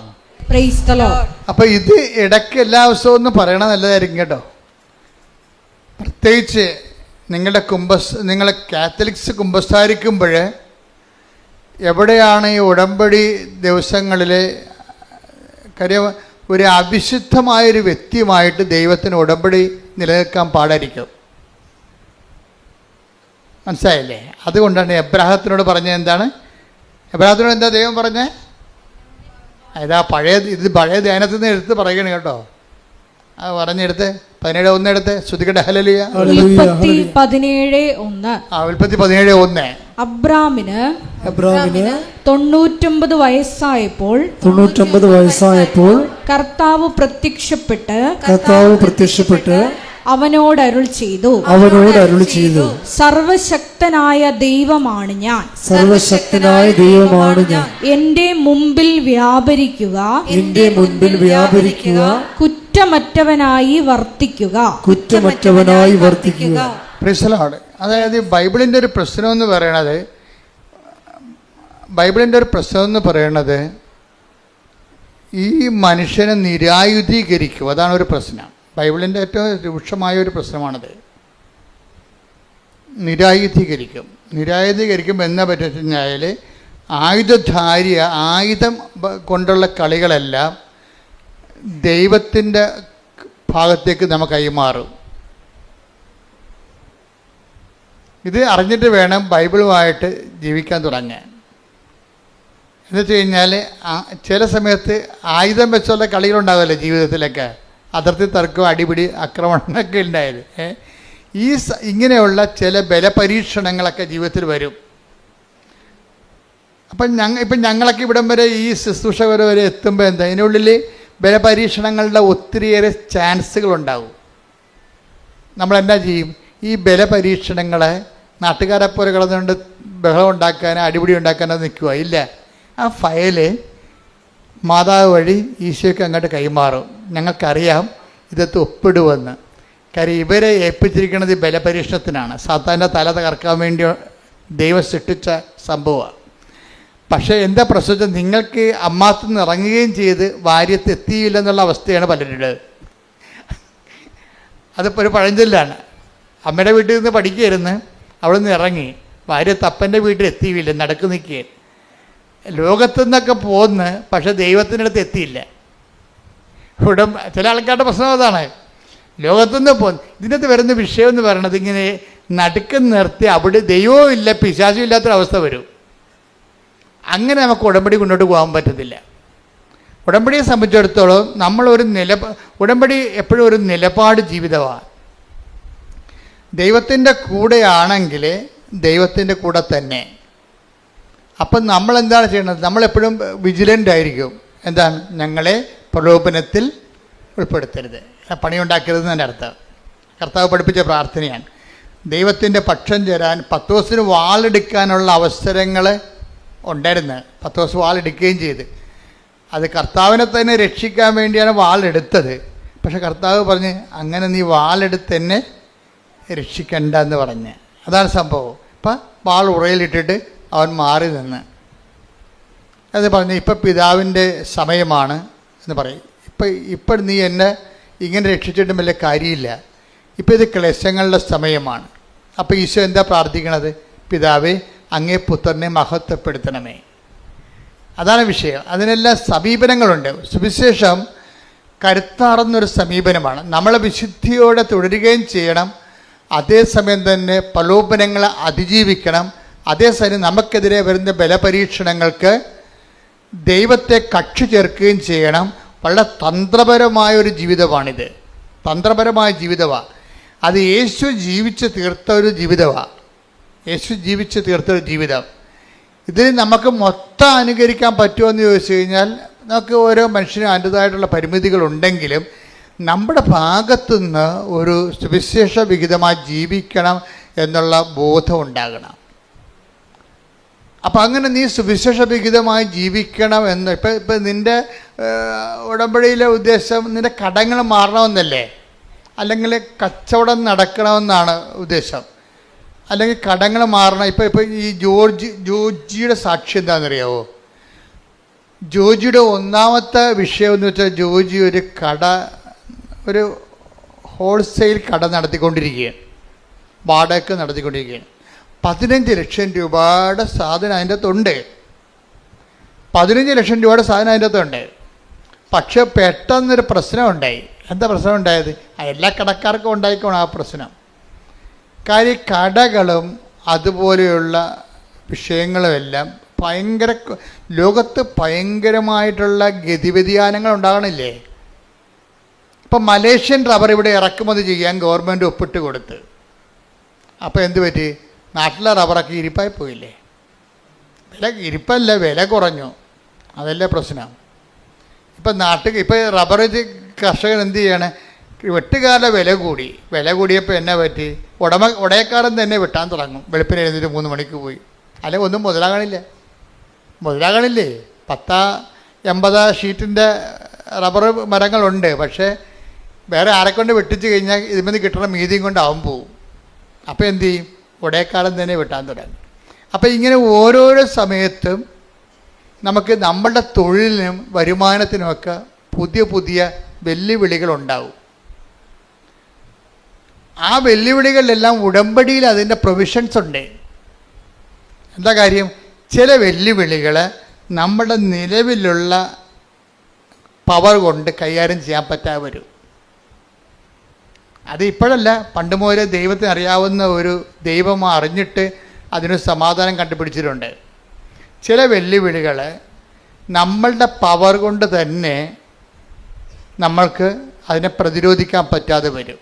അതിനാണ് പറയണത് എന്താണ്? മെരിറ്റ്, നമ്മുടെ മെരിറ്റ്. ചില വെല്ലുവിളികൾ നമ്മുടെ മെറിറ്റ് കൊണ്ട് ചെയ്യാൻ പറ്റാതെ വരും. അതുകൊണ്ടാണ് ബൈബിൾ പുതിയ ഫോർമുല വെച്ചിരിക്കുന്നത്. എന്താണ്? Not by merit but by grace. അതാണ് നമ്മൾ എഫേസ്യസ് 2:8 അതാണ് ഉടമ്പടിയുടെ അടിസ്ഥാന പ്രമാണം. Not by merit but by grace. പിന്നെ എന്താണ് പറയുന്നത്? നമ്മൾ അത് എഫേസ്യസ് 2:8. പിന്നെ നമ്മൾ എന്താ പറയണത്? സക്കറിയ, ഇതിപ്പോൾ ആദ്യകാല ധ്യാനം നോക്കിയാൽ മതി. സക്കറിയ 4:6 എന്താ പറയണത്? സൈന്യത്താലെയല്ല, ശക്തിയാലെയല്ല, കർത്താവിൻ്റെ ആത്മാവിനാൽ. അപ്പം ജീവിതത്തിനെതിരെ വരുന്ന ചില വെല്ലുവിളികൾ നമ്മുടെ ശക്തിയും സൈന്യവും കൊണ്ട്, ആളുകൊണ്ടോ അർത്ഥം കൊണ്ടോ നേരിടാൻ പറ്റത്തില്ല. ഞാൻ ചില സമയത്തൊക്കെ നോക്കുമ്പോഴേ ഈ ചില പെരുമ്പാമ്പൊക്കെ കഴിഞ്ഞ ദിവസങ്ങളിൽ ഞാനൊരു വീഡിയോ എൻ്റെ ശ്രദ്ധയിൽ കണ്ടോ, അതായത് എന്തോ സീരിയസ് ആയിട്ടുള്ള കാര്യം നോക്കേണ്ട സമയത്ത് വേറൊരു വീഡിയോ കയറി വന്നു. എന്ന് വെച്ച് കഴിഞ്ഞാൽ ഒരു ആമ, ഒരു പട്ടി ഇങ്ങനെ വായിൽ ഇങ്ങനെ വാ പൊളിച്ചുകൊണ്ട് അതിൻ്റെ നാക്കൊക്കെ നീട്ടിക്കൊണ്ട് ഇങ്ങനെ കിതച്ചുകൊണ്ട് ഒരു ആമയുടെ അടുത്ത് നിൽക്കുകയാണ്. ആമേ, കുഞ്ഞാമ അല്ലെങ്കിൽ അപ്പോൾ ഈ പട്ടി നാക്ക് നീട്ടിക്കൊണ്ട് നിൽക്കുന്ന സംഭവം ആമ എന്തോ അനങ്ങണ പോലെ കണ്ട് ആമ അതിൻ്റെ തോട്ടിൽ നിന്ന് തല വലിച്ച് പുറത്തിട്ടിട്ട് പട്ടിയുടെ നാക്കെ കയറി കടിച്ചവരോട് പട്ടി കിടന്ന് കാറിയിട്ട് പട്ടി പെടുന്ന പാട്. ഒരു കുഞ്ഞാമ കടിച്ചിട്ട് അവൻ കാറിയിട്ട് അതിനെ ആമയുണ്ടെങ്കിൽ പട്ടിയുടെ നാക്കിൽ നിന്ന് കടി വിടണില്ല. ഒരു പ്രത്യേക സിറ്റുവേഷൻസ് എന്ന് പറഞ്ഞാൽ ഈ ജീവിതത്തിൽ ഇതുപോലെ നമ്മൾക്ക് നിസ്സാരമാകുന്ന വിഷയങ്ങൾ കയറി നമ്മളെ വല്ലാതെ അങ്ങോട്ട് പിടിക്കും. ഒരു ആമയാണെന്ന് പറഞ്ഞൊരു പക്ഷേ പട്ടി ആമ കടിവിട്ടിട്ടല്ലേ പട്ടിക്ക് പോകാൻ പറ്റത്തുള്ളൂ. അപ്പോൾ നമ്മൾ നിസ്സാരമല്ലെന്നാണ് പട്ടിയും കണ്ടത്. അതാണ് എൻ്റെ വയറ്റെന്നൊക്കെ എൻ്റെ പോയി നിന്നത്. പക്ഷെ അത് കയറി പിടിച്ച്. ഇതുപോലെ നിസ്സാര പ്രശ്നങ്ങളും നമ്മളെ വല്ലാണ്ട് രീതിയിൽ ബാധിക്കും. ഇങ്ങനെ നിസ്സാര പ്രശ്നങ്ങൾ വല്ലാതിൻ്റെ ബാധിക്കുമ്പോൾ തന്നെയാണ് നമ്മളെന്ത് ചെയ്യും? ഇങ്ങനെയുള്ള അലപരാധി തരങ്ങളൊക്കെ ജീവിതത്തിൽ നിന്ന് ഒഴിവാക്കാൻ വേണ്ടിയാണ് പ്രൊട്ടക്ഷന് വേണ്ടി നമ്മൾ ഉടമ്പടിയിൽ ഒരു പ്രൊവിഷൻ ഉണ്ട്. പ്രൊട്ടക്ഷൻ, സംരക്ഷണം എന്ന് വെച്ച് കഴിഞ്ഞാൽ നമ്മൾ ഈ വഴിയിലൊരു അപകടമാണെന്ന് കണ്ട കർത്താവ് നമ്മളെ അതവിടെ ചെന്ന് ചാടാതിരിക്കാൻ വേണ്ടി വേറെ വഴിയിലൂടെ കൊണ്ടുപോകും. ഇപ്പോൾ വേറെ വഴി ഉണ്ടാകുമോ? ശരിക്കും പറഞ്ഞാൽ പ്രാർത്ഥിക്കാത്തത് കൊണ്ടാണ് നമ്മൾ ഈ വഴി ചെന്ന് ചാടണത്. എല്ലാത്തിനും സേഫായിട്ടുള്ള വഴികളുണ്ടാവും. നമുക്ക് സേഫ് തോന്നാത്തതിൻ്റെ കാരണം നമ്മുടെ പ്രാർത്ഥനാ ജീവിതത്തിൽ പുലിവാലുള്ളത് കൊണ്ടും പെരുമാറ്റത്തിൽ കുഴപ്പങ്ങളുള്ളത് കൊണ്ടുമാണ്. ഇപ്പോൾ ഉദാഹരണത്തിന് ഞാനൊരു കഥ, ഇപ്പം സമരക്കാരൻ്റെ കഥ പറയാം. സമരക്കാരൻ്റെ കഥ എന്താ? സമരക്കാരൻ്റെ കഥയല്ല, അത് നിങ്ങൾക്കറിയാം. അതല്ല, സമറിയായിലൂടെ ഈശോ ജെറുസലേമിലേക്ക് പോകാൻ വേണ്ടി 2 അപ്പോസ്തലന്മാരെ പറഞ്ഞു വിടും, യാക്കോബ് യോഹന്നാന്. അണ്ണന്മാർ നേരെ സമറിയായിൽ ചെല്ലും. അപ്പോൾ അവർ ചോദിക്കും എവിടെ പോകണമെന്ന് ചോദിക്കും. ജെറുസലേമിൽ പോകണമെന്ന് പറയും. അപ്പോൾ അവർ പറയും നിൻ്റെ കൈകാര്യം ഞങ്ങൾ വെട്ടുമെന്ന് പറയും. കാര്യം എന്താണ്? ഞങ്ങൾ സമരക്കാരാണ്, നിങ്ങൾ ജാരസന്തതി എന്നാണ് ഞങ്ങളെ വിളിക്കണത്. ഞങ്ങളെ നിങ്ങൾ ജെറുസലേം ദേവാലയത്തിൽ നിങ്ങൾ കയറ്റത്തില്ല, അതുകൊണ്ട് നിങ്ങളിവിടെ കൂടി ജെറുസലേം ദേവാലയത്തിൽ പോകാൻ അനുവദിക്കത്തില്ലെന്ന് പറയും. ഇവർ ക്ഷുഭിതരായി പ്രശ്നമായി യേശുവിൻ്റെ അടുത്ത് വരും. കംപ്ലൈൻറ്റ് പറയുമ്പോൾ കർത്താവ് പറഞ്ഞ എന്തിനാണ്? നിങ്ങളെന്തിനാ ആ വഴിക്ക് പോയത്? വേറെ വഴി ഉണ്ടായിരുന്നില്ല എന്ന് പറയും. അത് മറ്റൊരു വഴിക്ക് പോയെന്ന്. അതാണ് take the word of God. സ്തുതിക്കട്ടെ, ഹല്ലേലൂയ. ലൂക്ക 9:56. ലൂക്ക 9:56. അവർ മറ്റൊരു ഗ്രാമത്തിലേക്ക് പോയി. മറ്റൊരു ഗ്രാമത്തിലേക്ക്. അപ്പം നിങ്ങൾക്ക് പോയാൽ മതിയല്ല, അതിന് പ്രൊവിഷൻ ഉണ്ടാകും. അപ്പോൾ ഈ വഴി അല്ലാതെ വേറെ വഴിയുണ്ട്. ഇവർക്കെന്താ പ്രശ്നം? ഇവർ കണ്ടത്തടിക്കും മുണ്ടത്തടിയെന്ന് പറഞ്ഞ് നടക്കുന്ന പാർട്ടിയാണ്. അവർക്ക് അവിടെ തല തീയും എന്താ ഉടമ്പടിയൊക്കെ എടുത്ത് കർത്താവിൻ്റെ കൂടെ ഉടമ്പടി ജീവിതമാണെങ്കിലും കൈയിരിപ്പത്തിന് മോശമാണ്. അവിടെ പ്രശ്നമേ. ഈ അപ്പോസ്തലന്മാരല്ലേ, അപ്പോസ്തലന്മാർ കർത്താവിൻ്റെ കൂടെ ജീവിച്ചുകൊണ്ട് ഫോർമാറ്റ് ചെയ്തുകൊണ്ട് ജീവിക്കണമല്ല. പക്ഷേ യവന്മാരുടെ കൈയിരിക്കണത് ശത്രുക്കളുടെ തലയിൽ തീയും ഗന്ധകവും വീഴണമെന്നുള്ള ആഗ്രഹക്കാരാണ്. ഉടമ്പടിയൊക്കെയാണ് കാര്യം ശരി, പക്ഷേ നമ്മളെ തൊട്ട് കഴിഞ്ഞാൽ അവൻ്റെ തല തെറിക്കണമെന്നുള്ള മെൻറ്റാലിറ്റി ഉള്ള ആൾക്കാരാണ്. ഈ മെൻറ്റാലിറ്റിയുമായിട്ട് കർത്താവിൻ്റെ കൂടെ ജീവിക്കാൻ പാടാണ്. ഉടമ്പടി ജീവിതം മുന്നോട്ട് പോകത്തില്ല. അതുകൊണ്ട് അവരിൽ തന്നെയുള്ള വിഷമൊക്കെ പുറത്ത് ചാടിച്ചിട്ട് താണ് ഇവരെ ക്ലീൻ ചെയ്തെടുക്കണേ കർത്താവ്. ഇപ്പോൾ ഇഷ്യൂസ് ഉണ്ടാകുമ്പോൾ ഓർക്കുക, നിങ്ങളുടെ കയ്യിൽ എന്തോ കുഴപ്പമുണ്ടെന്ന് അതിൻ്റെ അർത്ഥം. അവൻ്റെ കുഴപ്പമുണ്ടെന്നല്ല പ്രശ്നം. ബൈബിളിൽ കാണിക്കുന്ന രീതികൾ വ്യത്യാസമുണ്ട്. നിങ്ങളുടെ ജീവിതത്തിലെ കുടുംബത്തിലെ അയൽവാസികളുമായിട്ട് പ്രശ്നങ്ങളുണ്ടെങ്കിൽ അതിൻ്റെ അർത്ഥം അവർക്ക് പ്രശ്നമുണ്ടെന്നല്ല, നിങ്ങൾക്കെന്തോ പ്രശ്നമുള്ളതായിട്ട് ദൈവത്തിന് തോന്നണം. നിങ്ങളുടെ കയ്യിൽ ഇരിക്കുന്നത് നാട്ടുകാരുടെ തലയെ തീയും എന്തൊക്കെ വീഴാൻ വേണ്ടിയാണ് നിങ്ങൾ നിലകൊള്ളേണ്ടത്. ക്രിസ്തുവിനെ കൂടെ നടക്കുന്നത്, പക്ഷെ അതിൻ്റെ കഥയൊന്നുമില്ല. ഉടമ്പടി എടുത്തിട്ടുണ്ട്, പക്ഷെ നാട്ടുകാരുടെ തല പോകണമെന്നാണ് നിങ്ങൾ ഉദ്ദേശിക്കുന്നത്. അങ്ങനെയുള്ള കോമ്പറ്റീഷൻ അല്ലാത്ത അലവലായ തരങ്ങളൊക്കെ കയ്യിലുള്ളത് കാരണം ഇതിനെ ഒന്ന് കറകളഞ്ഞെടുക്കാൻ വേണ്ടി ഇടയ്ക്ക് ഉടമ്പടിക്കാലത്ത് ഇഷ്യൂസ് ഉണ്ടാകും. ഇപ്പം നിങ്ങൾ ഓർക്കും ഉടമ്പടി എടുക്കുമ്പോൾ ചില ആൾക്കാർ പറയില്ലേ, എൻ്റെ ഉടമ്പടി ഒന്ന് കയറട്ടെ, അവൾക്കൊരു പണി കൊടുക്കാമെന്ന് പറയും. അപ്പോൾ 90 ദിവസം കഴിയട്ടെന്നൊക്കെ പറയത്തില്ലേ, 90 ദിവസം കഴിയട്ടെന്ന്. ഇങ്ങനെ കുറേ പെലിച്ചാളികൾ ഉടമ്പടി എടുത്തിട്ടുണ്ട്. വെച്ച് കഴിഞ്ഞാൽ ആ ഉടമ്പടിക്കാലം കഴിയുമ്പോൾ നിങ്ങൾക്ക് ഇത് എങ്ങനെ വ്രതം പോലെ ഒന്ന് അനുഷ്ഠാനമായിട്ട് തിരിക്കും. ഇതിങ്ങനെ ഈ ഉടമ്പടിക്കാലം ഒന്ന് അനുഷ്ഠാനം പോലെ വെള്ളമടിക്കാതെയും നാട്ടുകാരുടെ മേക്കെട്ട് കയറാതെയൊക്കെ മര്യാദയൊക്കെ ഇങ്ങനെ നല്ല പിള്ള ചമഞ്ഞ് ജീവിക്കും. എന്നിട്ട് ഇവരുടെ ഉള്ളിലെന്താണ് കൂട്ടിക്കൂട്ടി വെക്കും പക.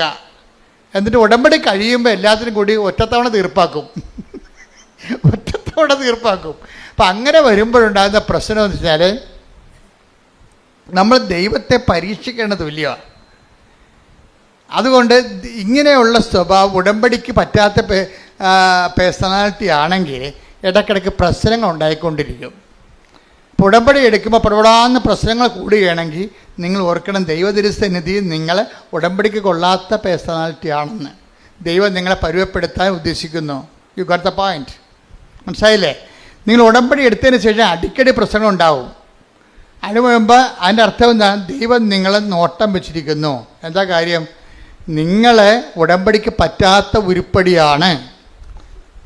നിങ്ങളെ മുന്നോട്ട് കൊണ്ടുപോകണമെന്നുണ്ടെങ്കിൽ കുറച്ച് പ്രശ്നങ്ങൾ ഉണ്ടാക്കിയിട്ട് നിങ്ങളെ പരുവപ്പെടുത്തി ചിലയിടത്തൊക്കെ തോറ്റു കൊടുക്കേണ്ടി വരും, ചിലയിടത്ത് കർത്താവിനെ പ്രതി ക്ഷമിച്ചു കൊടുക്കേണ്ടി വരും, ചിലയിടത്ത് ശാന്തതയാകേണ്ടി വരും. അതുകൊണ്ടാണ് പറയണത്. ആ വായിച്ച സുഷ്മത ദേവാലയത്തിലേക്ക് പോകും, വിട്ടിയുടെ അതൊന്ന് വായിച്ച് സഭാപ്രസംഗി 5:1 വായിച്ചേ. ദേവാലയത്തിലേക്ക് പോകുമ്പോൾ പറഞ്ഞ ദേവാലയത്തിലേക്ക് പോകുമ്പോൾ സൂക്ഷ്മതയുള്ളവനായിരിക്കുക, ശ്രദ്ധിച്ചു കേൾക്കാൻ അടുത്തു ചെല്ലുന്നതാണ് വിഡ്ഢിയുടെ ബലിയർപ്പണത്തെക്കാൾ ഉത്തമം. ബലിയർപ്പണം അത് ആചാരാനുഷ്ഠാനം, ഉടമ്പടിയുടെ ആചാരാനുഷ്ഠാനങ്ങളൊക്കെ നടത്തും. പക്ഷെ എന്താ പ്രശ്നം? അതേസമയം ശ്രദ്ധ ഉണ്ടാകത്തില്ല. ദൈവികമായ കാര്യങ്ങളിൽ തങ്ങൾ ഉടമ്പടിയിലാണെന്നുള്ളതിനെക്കുറിച്ച് ബോധം ഉണ്ടാകത്തില്ല. ആചാര അനുഷ്ഠാനങ്ങളൊക്കെ ഉടമ്പടി പ്രകാരമൊക്കെ ചെയ്തുകൊണ്ടിരിക്കും, ഓട്ടോമാറ്റിക്കായിട്ട് ചെയ്തുകൊണ്ടിരിക്കും. പക്ഷെ തങ്ങൾ ഉടമ്പടി ജീവിതത്തിലാണെന്നുള്ള ഉടമ്പടി ഒരു ജീവിതമാണെന്നോ ജീവിത രീതിയാണെന്നോ എന്നതിനെക്കുറിച്ച് ബോധം ഉണ്ടാകത്തില്ല. അങ്ങനെയുള്ള ആൾക്കാരാണ് ബൈബിള് വിഡ്ഢികളെന്ന് വിളിക്കുന്നത്. അതാണ് വിഷയം. അപ്പം ആവശ്യമില്ലാത്ത നമ്മൾ വിഡ്ഢികളായിട്ട് കാര്യമില്ല. ഈ ഉടമ്പടി പക്കയായിട്ട് ദൈവത്തിൻ്റെ വചനം അനുസരിച്ച് അവൻ എന്ത് കാര്യം വന്നാലും അവൻ പറയണ പോലെ ചെയ്യണം. അല്ല പത്രം കൊടുക്കുന്ന കാര്യത്തിൽ മാത്രമല്ല, അനാഥാലയത്തിൽ പോയി രോഗികളെ കുളിപ്പിക്കുന്ന കാര്യത്തിൽ മാത്രമല്ല, ജീവിതത്തിൽ എന്ത് സംഭവിച്ചാലും ഈ സമയത്ത് എന്താണ് ചെയ്യേണ്ടതെന്നുള്ള വചനത്തിൽ അതിൻ്റെ അകത്ത് സ്റ്റാറ്റ്യൂട്ടറി ഇൻസ്ട്രക്ഷൻസ് ഉണ്ട്. ആ സമയത്ത് എന്താണ് ചെയ്യേണ്ടത്? ഇപ്പം നമ്മൾ കൈ പൊള്ളിപ്പോയി, ശരി, അപ്പം ബെർണോൾ തൂക്കണം, ക്ലിയർ അല്ലേ? അപ്പം എന്താ ചെയ്യേണ്ടത്? ഒരു ഇഷ്യൂ വന്നു കഴിഞ്ഞാൽ അതിനുള്ള പൊടിക്കൈ എന്താണെന്ന് ബൈബിളുണ്ട്, അതേ ചെയ്യാൻ പറ്റും, അതേ അപ്ലൈ ചെയ്യാൻ പറ്റത്തുള്ളൂ. അല്ലെന്നുണ്ടെങ്കിൽ നിങ്ങൾ ഉടമ്പടിക്ക് പുറത്തു പോകും. നിങ്ങൾ അവൻ പറയണ പോലെ ചെയ്തോളാമെന്ന് പറഞ്ഞാലല്ല ഉടമ്പടി എടുത്തിരിക്കണേ. അപ്പോൾ അവൻ പറയണ പോലെ ആ വിഷയത്തിൽ ചെയ്തില്ല എന്നുണ്ടെങ്കിൽ ഉടമ്പടി ഓട്ടോമാറ്റിക് ബ്രേക്കിംഗ് സംഭവിക്കും. അപ്പോൾ ആരുടെ കുഴപ്പം കൊണ്ടാണ്? നമ്മൾ അതുപോലെ ചെയ്യാത്ത കൊണ്ട്. അപ്പോൾ പൂർണ്ണ ഉടമ്പടി ബ്രേക്കായി കഴിഞ്ഞാൽ കുഴപ്പം എന്താണ്? ഉടമ്പടി എടുത്തതിൻ്റെ മുഴുവൻ ഉത്തരവാദിത്വവും നമ്മുടെ പേരിലേക്ക് വരും. അതാണ് വിഷയം. ഉടമ്പടി എടുത്തിട്ട് ഉഴപ്പിയാൽ ഉടമ്പടി എടുത്തതിൻ്റെ മുഴുവൻ ഉത്തരവാദിത്വം പലിശ കണക്കിൽ നമ്മുടെ പേരിലേക്ക് വരും. അപ്പോൾ ചില ആൾക്കാർ പറഞ്ഞു, അച്ഛാ ഞങ്ങൾ ഉടമ്പടി എടുക്കാൻ പേടിയായിരുന്നു അച്ഛാ, കാര്യം അത് തെറ്റിപ്പോയാൽ. പക്ഷേ എന്നാ പ്രശ്നം? ഇത് വെറുതെ ഉഴപ്പന്മാർക്ക് മാത്രമേ ഇത് പ്രശ്നമുള്ളൂ. അല്ലാത്തൊരു മര്യാദക്ക് ഉടമ്പടി സുന്ദരമായിട്ട് ജീവിച്ചിട്ട് ആയിരക്കണക്കിന് സാക്ഷ്യങ്ങളല്ല യൂട്യൂബിലുള്ളത്. അപ്പോൾ അത് എളുപ്പമുള്ള കാര്യമാണ്. ഞാൻ സംസാരിച്ചുകൊണ്ടിരിക്കുന്ന കാര്യം എല്ലായിടത്തും ജീവിതത്തിൽ ഉഴപ്പിയിട്ടുണ്ട്. ആ പാരമ്പര്യം അനുസരിച്ച് ഇവിടെ വന്ന് ഉഴപ്പും. അതാണ് പ്രശ്നം. നിങ്ങൾ ജീവിതം മൊത്തം ഉഴപ്പിയ പാർട്ടി ആയിരിക്കും, പക്ഷെ നിങ്ങൾ ഉടമ്പടി എടുക്കുമ്പോഴെങ്കിലും നിങ്ങളുടെ ആ സ്വഭാവം ഒന്ന് മാറ്റി വെക്കണം, നല്ലതായിരിക്കും. എന്തെടുത്താലും പകുതിയാക്കത്തില്ല. കുറേ പേരും തുടങ്ങി വെക്കും. ആദ്യം ചായക്ക തുടങ്ങും, അത് പകുതിയാക്കാതെ നാട്ടുകാരെ കാശ് കൊണ്ടുപോകും. പിന്നെ പശു വളർത്തൽ തുടങ്ങും, അത് പിന്നെ കുറച്ച് കഴിയുമ്പോൾ അത് ഒഴിവാക്കും. ഇങ്ങനെ കുറേ തുടങ്ങി പകുതിക്ക് ഇട്ട് വസ്തു വിറ്റുമാറ്റി തെണ്ടികളായ ആൾക്കാരും നാട്ടിലുണ്ട്. എന്താ കാര്യം? ഒന്നിനകത്തും കോൺസെൻട്രേറ്റ് ചെയ്യത്തില്ല, ഒരു സാധനത്തിലും കോൺസെൻട്രേറ്റ് ചെയ്യത്തില്ല. വീട്ടിൽ കോഴിയും പശുവിനൊക്കെ വിട്ടിട്ടും പുള്ളി രാഷ്ട്രീയത്തിൻ്റെ മെമ്പറാകാൻ വേണ്ടി നടക്കും. പിന്നെ എങ്ങനെ ഇതൊക്കെ ജീവിക്കണത്? അങ്ങനെ ആൾക്കാരെ കണ്ടിട്ടില്ലേ നിങ്ങൾ? വീട്ടിൽ കുറേ കാര്യങ്ങൾ തുടങ്ങി വെക്കും, എന്നിട്ട് കുറച്ച് കഴിയുമ്പോൾ രാഷ്ട്രീയത്തെക്കാരെ ആരെങ്കിലും കാണുകയാണെങ്കിൽ പിന്നെ അതിൻ്റെ പുറകെ നടക്കും, വീട്ടിൽ നിൽക്കത്തുമില്ല. ഇതെന്നുവെച്ചാൽ ഈ ജീവികളൊക്കെ വളരണമെന്നുണ്ടെങ്കിൽ സമയാസമയങ്ങളിൽ മരുന്നും ഭക്ഷണമൊക്കെ കൊടുക്കാതെ വളരത്തില്ല. ഇതിനാണ് ശ്രദ്ധ എന്ന് പറയുന്നത്. ഉടമ്പടി നിങ്ങൾ പോകണമെങ്കിൽ ഉടമ്പടിയുടെ ഒരു ശ്രദ്ധയുണ്ട്, ശ്രദ്ധയുള്ള ജീവിതമുണ്ട്. എനിക്ക് തോന്നുന്നത് ഒരു 70% പേർക്ക് ഈ ശ്രദ്ധയുണ്ട്. ഞാൻ 30% ടാർഗറ്റ് ചെയ്യണത്. കാര്യം എനിക്ക് നിങ്ങളുടെ സാക്ഷ്യം കൊണ്ട് മുതലാകണില്ല, അതുകൊണ്ടാണ്. കാര്യം ഉടമ്പടി ഒരു പെർഫെക്റ്റ് ഫോർമുലയാണ്. അത് ഒരുമാതിരിപ്പെട്ട ഏത് മന്ദബുദ്ധിയും അതൊന്ന് ആക്ടിവേറ്റ് ചെയ്താൽ നല്ല റിസൾട്ട് വരേണ്ടതാണ്. ചില ആൾക്കാർക്ക് 2 പ്രാവശ്യം പുതുക്കിയിട്ടും 0 റിസൾട്ടാണ്.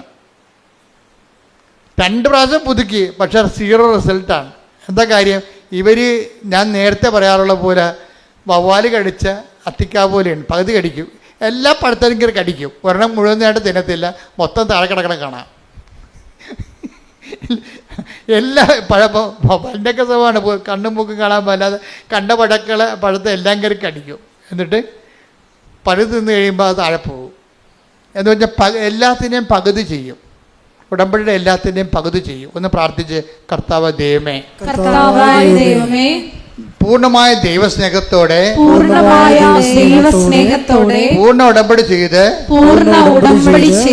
ഉടമ്പടി ദൈവ പൈതലിന്റെ പെരുമാറ്റ രീതിയോടെ സുവിശേഷ ജീവിതം നയിക്കാൻ ഞങ്ങളെ സഹായിക്കണമേ. ശ്രദ്ധിക്കട്ടെ,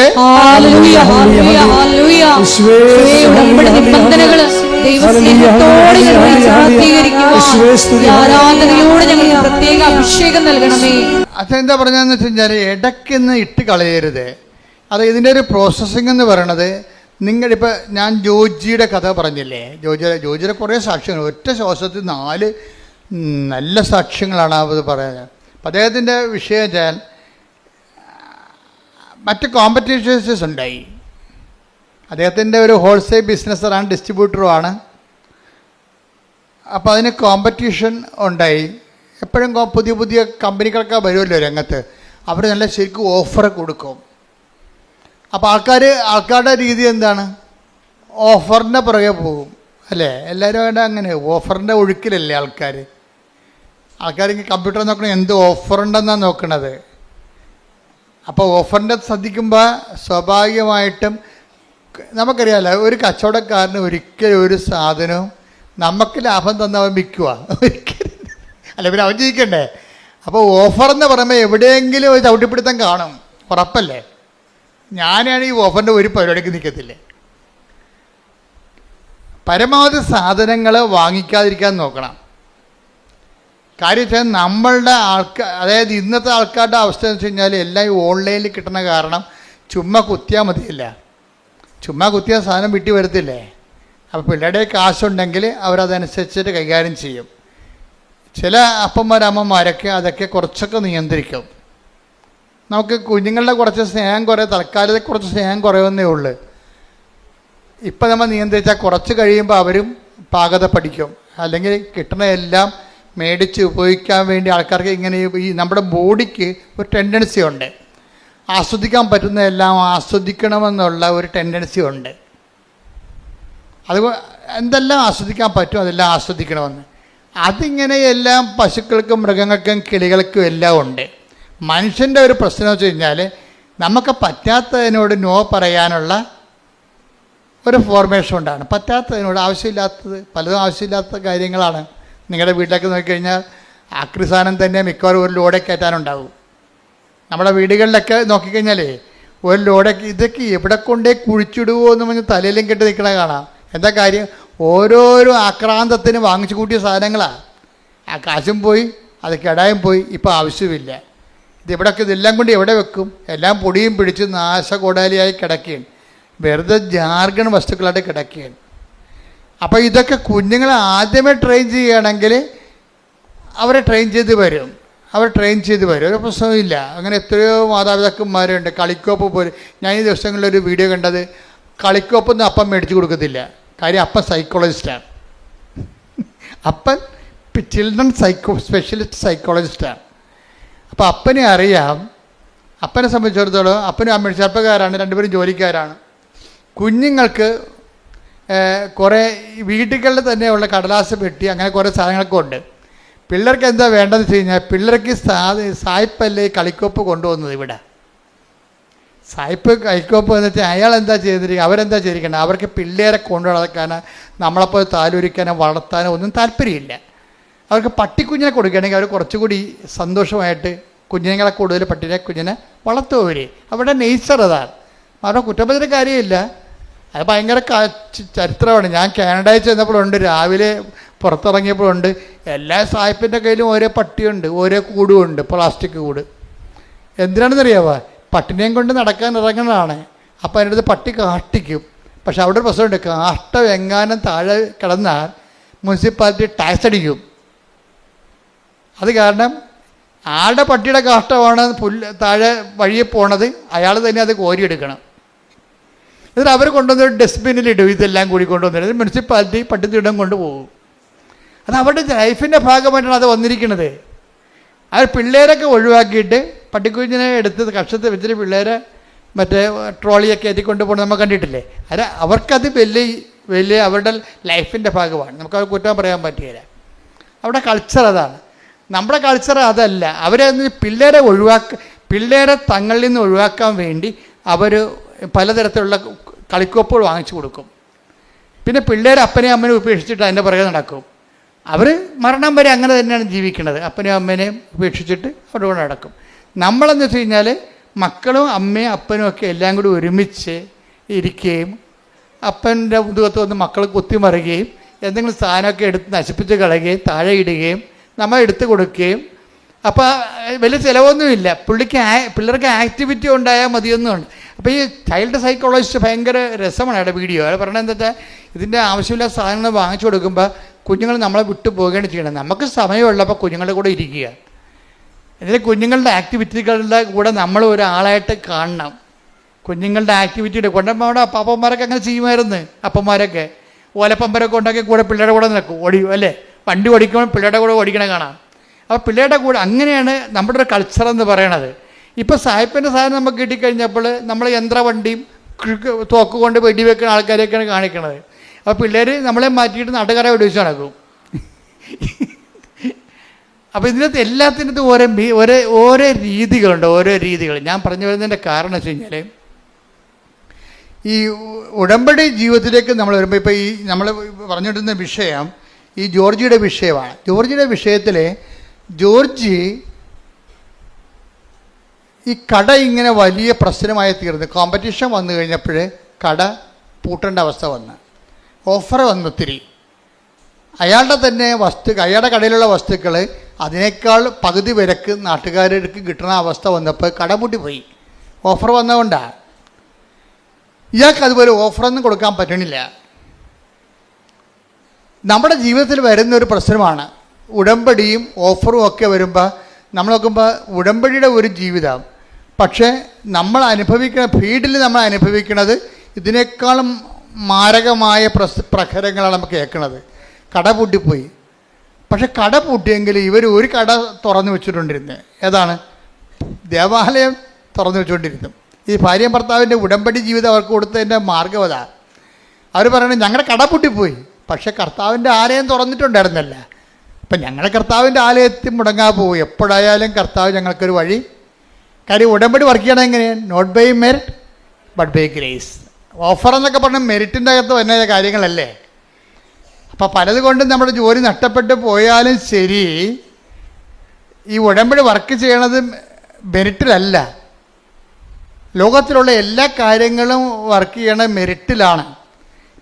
ഇപ്പോൾ പഹല ആക്രമണമില്ലേ, ഇപ്പോൾ പ്രധാനമന്ത്രിയെ ചില അണ്ണന്മാർ ചില പട്ടാളക്കാർക്ക് കുറ്റപ്പെടുത്തുന്നത് എന്താ?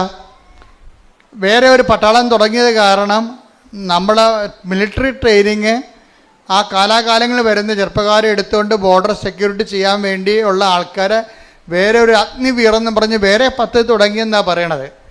മോഡി നല്ല ഉദ്ദേശത്തിൽ തന്നെ തുടങ്ങിയതാണത്. അതിൻ്റെ ഫലം ഇനി ഭരണകാലത്ത് നമുക്ക് അനുഭവിക്കുകയുള്ളൂ. പക്ഷേ പെട്ടെന്ന് ഇങ്ങനെ ഒരു പ്രശ്നങ്ങളുണ്ടായി. ഇങ്ങനെ ഒരു പ്രശ്നം പെട്ടെന്ന് ഉണ്ടായി. രാജ്യം മുഴുവൻ ദുഃഖത്തിലാണ്, നമ്മളും ദുഃഖത്തിലാണ്.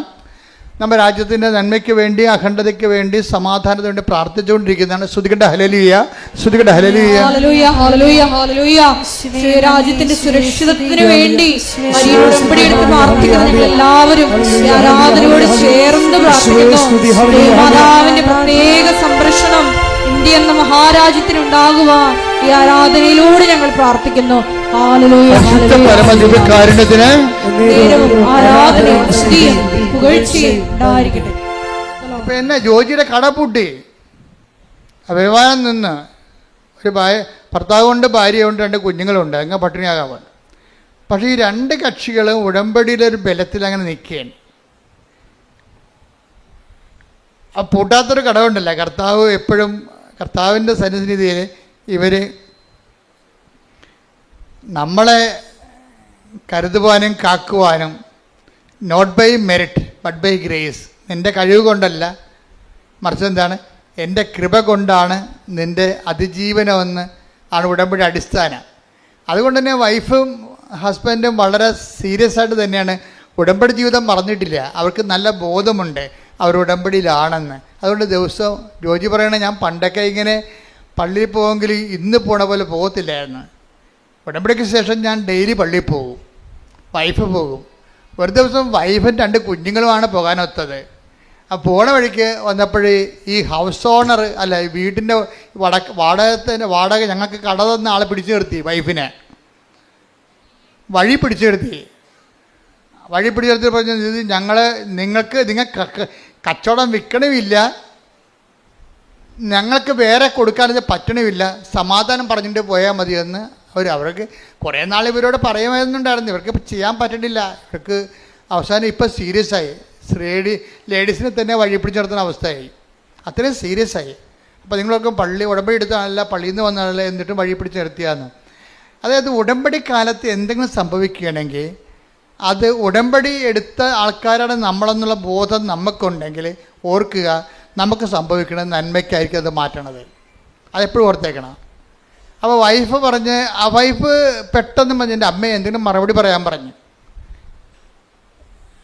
ഇവർ പിടിച്ചു നിർത്തിയല്ല, കടക്കാർ പിടിച്ചു നിർത്തിയില്ല, അതിൻ്റെ ഓണർമാർ പിടിച്ചു നിർത്തിയപ്പോഴേ തടഞ്ഞു നിർത്തിയപ്പോൾ ഈ ജോജിയുടെ വൈഫ് മാതാവിനോട് പറഞ്ഞു, അമ്മേ എന്തെങ്കിലും. അപ്പം ഉടമ്പടി എന്ന് പറയുമ്പോൾ സഞ്ചാരി മാതാവല്ലേ, എവിടെയായാലും കൂടെ ഉണ്ടാവില്ല ആൾ. അതാണ് ഉടമ്പടിയുടെ ഏറ്റവും വലിയ ഗുണമെന്ന് പറയണത്. പക്ഷേ സഞ്ചാരി മാതാവാണെന്നുള്ളതിനെക്കുറിച്ച് നല്ല ബോധം ഈ ജോജിക്കുണ്ട്. നിങ്ങൾക്ക് പലർക്കും ഇല്ല, അതാണ് പ്രശ്നം. സഞ്ചാരി മാതാവ് എന്താണെന്ന് പോലും അറിയാൻ പറ്റില്ല. സഞ്ചാരി മാതാവെന്ന് പറയണത് ഉടമ്പടി എടുക്കുമ്പോൾ ദൈവം നൽകുന്ന ഓഫറാണ്. മനസ്സിലായില്ലേ? I will come with you wherever you go, അതാണ് ഓഫർ എന്ന് പറയണത്. പുറത്ത് നാട്ടുകാർ ഓഫർ എന്ന് പറയുന്നത് നമ്മളത് എന്താ പറയും, വാഗ്ദാനം എന്ന് പറയും. 2 ഒന്ന് തന്നെയാണ്.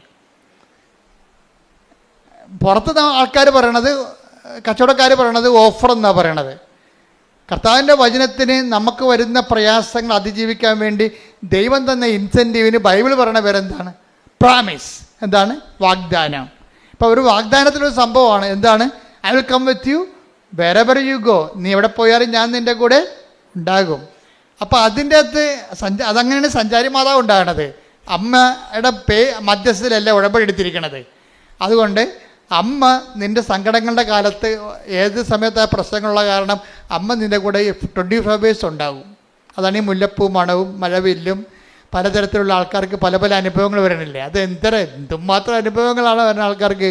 അതാണ് സഞ്ചാരി മാതാവ്. അപ്പോൾ ഇതിൻ്റെ ഈ ജോജി ഭയങ്കര ഇതിൻ്റെ ഒരാളാണ്. കാര്യം അമ്മ സഞ്ചാരി മാതാവാണെന്ന് വളരെ വ്യക്തമായിട്ട് വിശ്വസിച്ച് ജീവിക്കണ ഒരാളാണ്. അത് വൈഫിനും അറിയാം.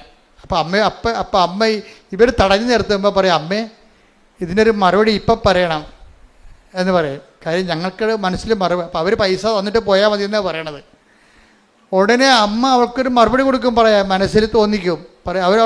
അവൾ നട്ടല്ലോടുകൂടി പറയും, പിന്നെ ഞങ്ങളുടെ പകുതി നിങ്ങളുടെ കയ്യിലില്ലേ, അത് പകുതിയോളം വരും നിങ്ങൾക്ക് തരാനുള്ള വാടക ഇനത്തിൽ. പിന്നെ അത്രയും പകുതിയോളം ഞങ്ങളുടെ മെഷീനറീസ് അതിൻ്റെ അകത്തുണ്ട്, ഇൻസ്ട്രുമെൻറ്റ്സ്, ഉപകരണങ്ങൾ അതിൻ്റെ അകത്ത് കിടപ്പുണ്ട്. അത് നിങ്ങൾക്ക് ആവശ്യമുള്ള എടുത്തോ, നിങ്ങളുടെ വിലക്ക് നിങ്ങൾക്ക് എന്തുമാത്രം കാശ് തരാനുണ്ട് അത്രയും ഉപകരണങ്ങൾ ആ കടയുടെ അകത്ത് കിടപ്പുണ്ട്, അതെടുത്തിട്ട് ബാക്കി ഇങ്ങോട്ട് തന്നാൽ മതി എന്ന് പറയും. So okay, clear. ആ ഒന്ന് സ്പോട്ടിൽ അതായത് ഈശോ പറഞ്ഞിട്ടുള്ളതാണത്. എന്താണ്? നിങ്ങൾ ന്യായാധിപന്മാരുടെ തിരുസന്നിധി ചെല്ലുമ്പോൾ എന്ത് പറയണം? Take the word of God. ശ്രുതികട ഹല്ലേലൂയ ഹല്ലേലൂയ ഹല്ലേലൂയ ഹല്ലേലൂയ ഹല്ലേലൂയ. മത്തായി 10:19. മത്തായി 10:19. അവർ നിങ്ങളെ ഏൽപ്പിച്ചു കൊടുക്കുമ്പോൾ പറഞ്ഞ അവർ നിങ്ങളെ ഏൽപ്പിച്ചു കൊടുക്കുമ്പോൾ എങ്ങനെ പറയണമെന്നോ എന്ത് പറയണമെന്നോ നിങ്ങൾ ആകുലപ്പെടേണ്ട. നിങ്ങൾ പറയേണ്ടത് ആ സമയത്ത് നിങ്ങൾക്ക് നൽകപ്പെടും. കൈയെടുത്തോണ്ട് ശ്രുതികട്ടെ ഹല്ലേലൂയ ഹല്ലേലൂയ. അതാണ് അച്ഛൻ ആദ്യമേ പറഞ്ഞത്. ഉടമ്പടിയിലായിരിക്കുമ്പോൾ നമുക്ക് ഉടമ്പടി ഒരു ബോധമാണ്. എന്താ ബോധം? നമ്മൾ എവിടെ ചെന്നാലും മുൻകൂട്ടി പറയേണ്ട കാര്യങ്ങളില്ല. ആ സമയത്ത് അറിവ് നൽകുന്ന സഞ്ചാരി മാതാവ് നമ്മുടെ കൂടെയുണ്ട്. അതുകൊണ്ടാണ് ജോജിയുടെ വൈഫ് പറഞ്ഞത്, അമ്മ ഇവിടെ ഉണ്ടല്ലോ, ഈ പെരുവഴിയിലാണെങ്കിൽ അമ്മ ഉണ്ടല്ലോ, ഇവരോട് സമാധാനം പറയാൻ പറയും. പെട്ടെന്നാണ് സമാധാനം പറയാം, ലൈറ്റ്നിങ് മിന്നൽ പോലെ സമാധാനം പറയും. അവരവരുടെ വഴിക്ക് പോകും. അവർ വഴിക്ക് പോവുകയും ചെയ്യും. 3 ദിവസത്തിലുള്ള സാധനം റൈറ്റ് ഓഫ് ആകും, എല്ലാ കാര്യങ്ങളും പെട്ടെന്ന് ഇമ്മീഡിയറ്റ്. അപ്പോൾ ഇത്രയും നമ്മൾ ബലമുള്ളവരാണെന്ന് ഓർക്കണം. അതുകൊണ്ടാണ് ഞങ്ങൾ ഉടമ്പടി നിങ്ങൾ ഉഴപ്പരുതെന്ന് പറയണതും. ഉടമ്പടി ഒരു ടെക്നിക്കലായിട്ടുള്ള ആക്ടിവേഷൻ അല്ലാതെ, ഇപ്പം മൊബൈൽ ആക്ടിവിറ്റി ചെയ്യത്തില്ലേ, ആ ബട്ടൺ കുത്തി ഈ ബട്ടൺ കുത്തി ഇങ്ങനെ കുത്തി സേവ് ചെയ്ത് സെൻഡ് ചെയ്ത് അങ്ങനെയുള്ള മെക്കാനിസം അല്ല ഉടമ്പടി. ഉടമ്പടി എന്ന് പറയുന്നത് ഒരു ജീവിത രീതിയും ഒരു ബിഹേവിയറിസമാണ്. Covenant is not a mechanism but a behaviourism. Behaviourism ഒന്നും അങ്ങോട്ട് പറയാൻ പറ്റത്തില്ല, ഒരു ബിഹേവിയർ ലൈഫാണത്.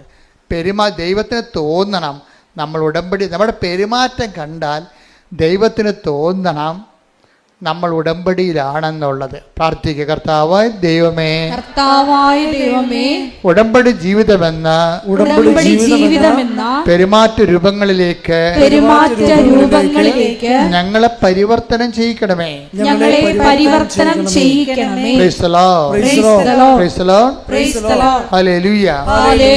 ഇതിനകത്ത് വരുന്നൊരു വിഷയം എന്ന് പറയണതേ, ഇപ്പം കരുണ കാണിക്കാൻ കുറച്ച് സമയമെടുക്കുകയാണെങ്കിൽ അത് പ്രെയർ ടൈമാണ്. മനസ്സിലായില്ലേ? ഉടമ്പടി 3 ആക്ടിവേഷൻ പ്രിൻസിപ്പിളുണ്ട്. എന്തൊക്കെയാണ്? Prayer, proclamation and practice. എന്തൊക്കെയാണ് ഉടമ്പടിയിലെ ആക്ടിവേഷൻ പ്രിൻസിപ്പിൾ 3 എണ്ണമാണ്. എന്താണ്? പ്രാർത്ഥന, പ്രഖ്യാപനം, പ്രയോഗം. ഇതൊക്കെ ആദ്യകാല ക്ലാസ്സെങ്കിലുള്ളതാണ്. ഇപ്പം ഞാൻ പറയാറില്ല, ഇപ്പം നിങ്ങളോട് പറയണേ. ഉടമ്പടിയിൽ ഒരു സംഭവം ആക്ടിവേറ്റ് ചെയ്യണമെന്നുണ്ടെങ്കിൽ അതിൻ്റെ മെയിൻ അതിൻ്റെ അകത്ത് ലിങ്ക് പോകരുത്. പ്രാർത്ഥനാ ജീവിതത്തിൻ്റെ പ്രശ്നം വെച്ച് കഴിഞ്ഞാൽ ഈ ചാറ്റമഴ പോലെ തന്നെയും പിന്നെയും പെയ്യുകയല്ല. അതിൻ്റെ പ്രാർത്ഥന മനസ്സാണ്. എപ്പോഴും ദൈവത്തെക്കുറിച്ച് ഓർക്കുക, ശ്രദ്ധിക്കുമ്പോഴൊക്കെ സമയം കിട്ടുമ്പോഴൊക്കെ ബൈബിൾ എടുത്ത് നോക്കുക. അതിനാണ് അരമണിക്കൂർ ബൈബിൾ എന്ന് പറഞ്ഞാൽ ഒറ്റ ശ്രദ്ധ വായിക്കാനുള്ളതല്ല, 2 മിനിറ്റും 3 മിനിറ്റൊക്കെ വായിച്ചാൽ മതി. അത് ബൈബിൾ തന്നെ എടുത്ത് വായിക്കണമെന്നില്ല. ബൈബിൾ ഉണ്ടെങ്കിൽ ആ മൊബൈൽ ഓൺ ചെയ്തിട്ട് ബൈബിൾ വായിച്ചാൽ മതി. നമുക്കുള്ള സാധ്യതയെല്ലാം പ്രയോജനപ്പെടുത്തണം ഇപ്പോൾ ആൾക്കാർ. കാര്യം ഉടമ്പടി എടുത്തിരിക്കുന്നതിനകത്ത് ഞാൻ മനസ്സിലാക്കിയിരിക്കുന്നത് ഒരു 90% പേരും എബോവ് ആവറേജ് എഡ്യൂക്കേഷനുള്ള ആൾക്കാരാണ്. Above average. അപ്പോൾ അവർക്കിതെല്ലാം ആക്ടിവേറ്റ് ചെയ്യാൻ പെട്ടെന്ന് കഴിയും. അതുകൊണ്ടാണ് വെടിക്കെട്ട് സാക്ഷ്യങ്ങളൊക്കെ അവർ പറയുന്നതിൻ്റെ കാര്യത. എല്ലാ കാര്യങ്ങളെക്കുറിച്ചും അവർക്ക് അതിനെക്കുറിച്ച് തിട്ടമായിട്ട് കാര്യങ്ങൾ അറിയാം. അപ്പം അതുകൊണ്ട് നിങ്ങൾ ഈ കാലം നമുക്ക് നൽകുന്ന എല്ലാ സാധ്യതകളും ദൈവത്തിൽ ജീവിക്കാൻ വേണ്ടി നിങ്ങൾ പ്രയോജനപ്പെടുത്തണം. Praise the Lord. ഹല്ലേലൂയ. അപ്പം ജോജിക്ക് ഇപ്പം ജോലിയില്ലാതെ നടക്കുകയല്ലേ. അപ്പം ജോജിയുടെ ഒരു പ്രശ്നമുണ്ട്, ഗുരുതരമായ ഒരു പ്രശ്നമുണ്ട്. ഈ കടയുടെ പ്രശ്നം മാത്രമല്ല, വേറെ ഒരു പ്രശ്നമുണ്ട് പുള്ളിക്ക്. പുള്ളിയുടെ പുള്ളിക്ക് പുറത്തൊന്നും ജോലി കിട്ടത്തില്ല. ഇതുപോലെ കടയെ കൃഷിയൊക്കെ ചെയ്യാനേ പറ്റത്തുള്ളൂ. നാട്ടുകാർ ആരും ഒരു കമ്പനിക്കാരും ജോലി കൊടുക്കത്തില്ല. കാര്യം വെച്ച് കഴിഞ്ഞാൽ ഇയാളുടെ SLC ബുക്ക് കിട്ടിയപ്പോൾ മൊത്തം തെറ്റാണ് അഡ്രസ്സ്. ആ SLC ബുക്ക് വായിച്ചാൽ വീട്ടുപേര് തെറ്റാണ്, ഇനിഷ്യൽ തെറ്റാണ്, അയാളുടെ പേരും തെറ്റാണ്. ഇയാളെ ആ SLC കാലം തൊട്ട് ഈ മനുഷ്യൻ ഇയാളുടെ ജീവിതത്തിൽ വന്ന ശാപമായ പോലെ വന്ന സംഭവമാണ്. അത് കാരണം ഇത് തിരുത്താൻ വേണ്ടി ജില്ല RDOയിൽ RDO അതുപോലെ തന്നെ തഹസിൽദാർ, അതുപോലെ തന്നെ വില്ലേജ് ഓഫീസർ, ഇങ്ങനെ ഗവൺമെൻറ് ഇതുപോലെയുള്ള തിരുത്തൽ സങ്കേതങ്ങളിലൊക്കെ പുള്ളിക്കാരൻ നടന്ന് ഒരു 2 കൊല്ലമൊക്കെ നടക്കും. അങ്ങനെ 20 വർഷം പല ഓഫീസിൽ കയറി ഇറങ്ങി ഇതിനു വേണ്ടി ഉണ്ടാകുന്ന അവർ ആവശ്യപ്പെടുന്ന എല്ലാ രേഖകളും ഉണ്ടാക്കിയിട്ടും ഇന്ന് വരെ ഒരു പുല്ലും നടന്നിട്ടില്ല. ആകപ്പാടെ വല്ലാത്ത ജീവിതം. ഇനി പഠിത്തത്തിൻ്റെ പരിപാടി നിർത്തി. എന്താ കാര്യം? സർട്ടിഫിക്കറ്റ് അഡ്രസ്സ് തെറ്റാണ്. ഇപ്പം നിങ്ങൾക്കറിയില്ല, പാസ്പോർട്ടിലൊക്കെ പേരൊക്കെ തരി കഴിഞ്ഞാൽ ഉള്ള അവസ്ഥ എന്തായിരിക്കും? ഒന്ന് റിജക്റ്റ് ചെയ്യും സംഭവം. ഇനിയുള്ള കാലങ്ങളിൽ നിങ്ങൾ വളരെ ശ്രദ്ധിക്കണം. കാര്യം ഞാനൊരു രാജ്യത്ത് ചെന്നപ്പോൾ അവിടെ നമ്മളാരും അവിടെ എമിഗ്രേഷന് വെച്ചിട്ടില്ല. കമ്പ്യൂട്ടറാണ് എമിഗ്രേറ്റ് ചെയ്യണത്. നമ്മൾ ഡേറ്റ അടിച്ചു കൊടുക്കേണ്ടി വരും. അപ്പം നമ്മുടെ കൃഷ്ണമണിയും കൈയും കാലും അഡ്രസ്സും എല്ലാം ഓൾറെഡി എല്ലാ രാജ്യങ്ങളിലും ഉണ്ട്. നമ്മൾ ഫീഡ് ചെയ്യുമ്പോൾ ഒരു വരകം തെറ്റിപ്പോയി കഴിഞ്ഞാൽ നമ്മളവിടെ നിൽക്കാനേ പറ്റത്തുള്ളൂ, റിജക്റ്റ് ചെയ്ത് കളയും. അത് കാരണം കൊന്തയും ചൊല്ലിക്കൊണ്ടാണ്. അപ്പോൾ എന്നെ വിജയകുമാർ സാർ സഹായിച്ച് അവിടെ ചെന്നപ്പോൾ കൂടെ ഉണ്ടായിരുന്ന കാരണം നമ്മൾ ഒരു സ്പെല്ലിങ് ഒരു അക്ഷരം തെറ്റിക്കഴിഞ്ഞാൽ കമ്പ്യൂട്ടർ റിജക്റ്റ് ചെയ്യും. അവിടെ ആളില്ല. അവിടെ മിഷനല്ലേ, മിഷന് കണ്ണും മൂക്കും ഉണ്ടാ, പറഞ്ഞാൽ മനസ്സിലാവുക. എന്ത് അപ്പോൾ ഇനിയുള്ള കാര്യങ്ങൾ ചെറുപ്പക്കാർ ഭയങ്കര ശ്രദ്ധിക്കണം കേട്ടാ, ഭയങ്കര സീരിയസ് കാര്യമാണ്. ശ്രദ്ധിക്കട്ടെ മക്കളെ. സാക്ഷ്യങ്ങളിലൂടെ ഞങ്ങളോട് സംസാരിക്കുന്നതിന് നന്ദി പറയുന്നു. മഹത്വം. കരങ്ങൾ വീശിക്കൊണ്ട്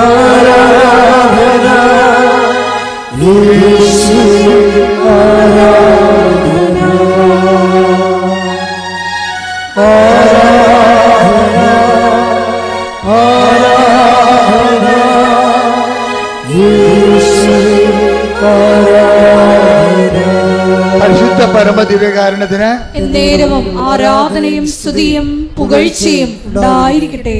അപ്പോഴേ പെട്ടെന്ന് ജോജിയുടെ കടയെല്ലാം പൂട്ടി വരുമാനമെല്ലാം നിലച്ചപ്പോൾ ഒരു കൂട്ടുകാരൻ പറഞ്ഞ്, എടാ ആലപ്പുഴ ഒരു മാതാവുണ്ട്, ഈ സർട്ടിഫിക്കറ്റ് തിരുത്തി തന്നെ നേരെയാക്കുന്ന ആളുണ്ടെന്ന് പറഞ്ഞു.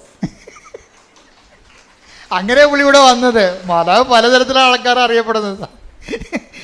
അവൻ ജോയിയുടെ സാക്ഷ്യം കേട്ടാൽ മനസ്സിലാവും. അങ്ങനെ പറഞ്ഞിരിക്കണം, ആലപ്പുഴ ഒരു മാതാവുണ്ട്, ഇതൊക്കെ നേരെയാക്കുന്ന ആളാണെന്ന് പറഞ്ഞു. പുള്ളിക്കാരൻ ഇവിടെ വന്നപ്പോഴാണ് കേൾക്കണത് സഞ്ചാരി മാതാവാണെന്ന്. അപ്പോൾ അതിന് പുള്ളിക്ക് സന്തോഷമായി. എന്താ കാര്യം? പുള്ളി ഒറ്റക്ക് കിടന്ന് ജീവിച്ച ആളാണ്. പുള്ളിയെ സഹായിക്കാൻ പ്രത്യേകിച്ച് ആൾക്കാരില്ല. അപ്പോൾ സഹായിക്കാൻ ഒരാളെ കിട്ടിയില്ല എന്നുള്ള സന്തോഷത്തിൽ പുള്ളി ഇത് കംപ്ലീറ്റ് ആയിട്ട് കയറി വിശ്വസിച്ച്. അങ്ങനെ അനുഗ്രഹം കിട്ടി, അതിൻ്റെ വിശ്വസിക്കാനുള്ള അനുഗ്രഹം കിട്ടി. ആ പുള്ളിയെ നോക്കിയപ്പോൾ ഇവിടെ ഓരോരുത്തരും ഇല്ലാത്ത കുറേ സംഭവങ്ങളൊക്കെ ഉണ്ട്. എന്താ കാര്യം? ഉപ്പുണ്ട്, പിന്നെന്താണ് ഉടമ്പടി തൈലമുണ്ട്. അപ്പോൾ അതിനെക്കുറിച്ച് കൃത്യമായിട്ട് ഞാൻ പറഞ്ഞു കൊടുക്കുന്നുണ്ട് ആൾക്കാർക്ക്. എന്താ കാര്യം? ഇതെല്ലാം ഒന്ന് പ്രാർത്ഥന, ഒന്ന് നമ്മൾ ഈ ഉടമ്പടി ആക്ടിവേറ്റ് ചെയ്യണം എങ്ങനെയാണ്? 1 പ്രാർത്ഥന, 2 പ്രഖ്യാപനം, 3 പ്രയോഗം. അപ്പോൾ ഈ ഉപ്പൻ്റെതാണ് ദൈവത്തിൻ്റെ സാന്നിധ്യത്തിന് ആക്ടിവേറ്റ് ചെയ്യാനാണ് പ്രയോഗം വരണത്. ഇതെന്ത് നമ്മൾ ആക്ടിവേറ്റ് ചെയ്താലും നമുക്ക് സാന്നിധ്യം സംലഭ്യമാകും. അതുകൊണ്ടാണ് ഈ ഉടമ്പടി നമ്മൾ ശ്രദ്ധിക്കുമ്പോൾ ഉടമ്പടിയിൽ അയക്കുന്നവർക്കുള്ള ഓഫർ എന്താണ്? I will come with you wherever you go.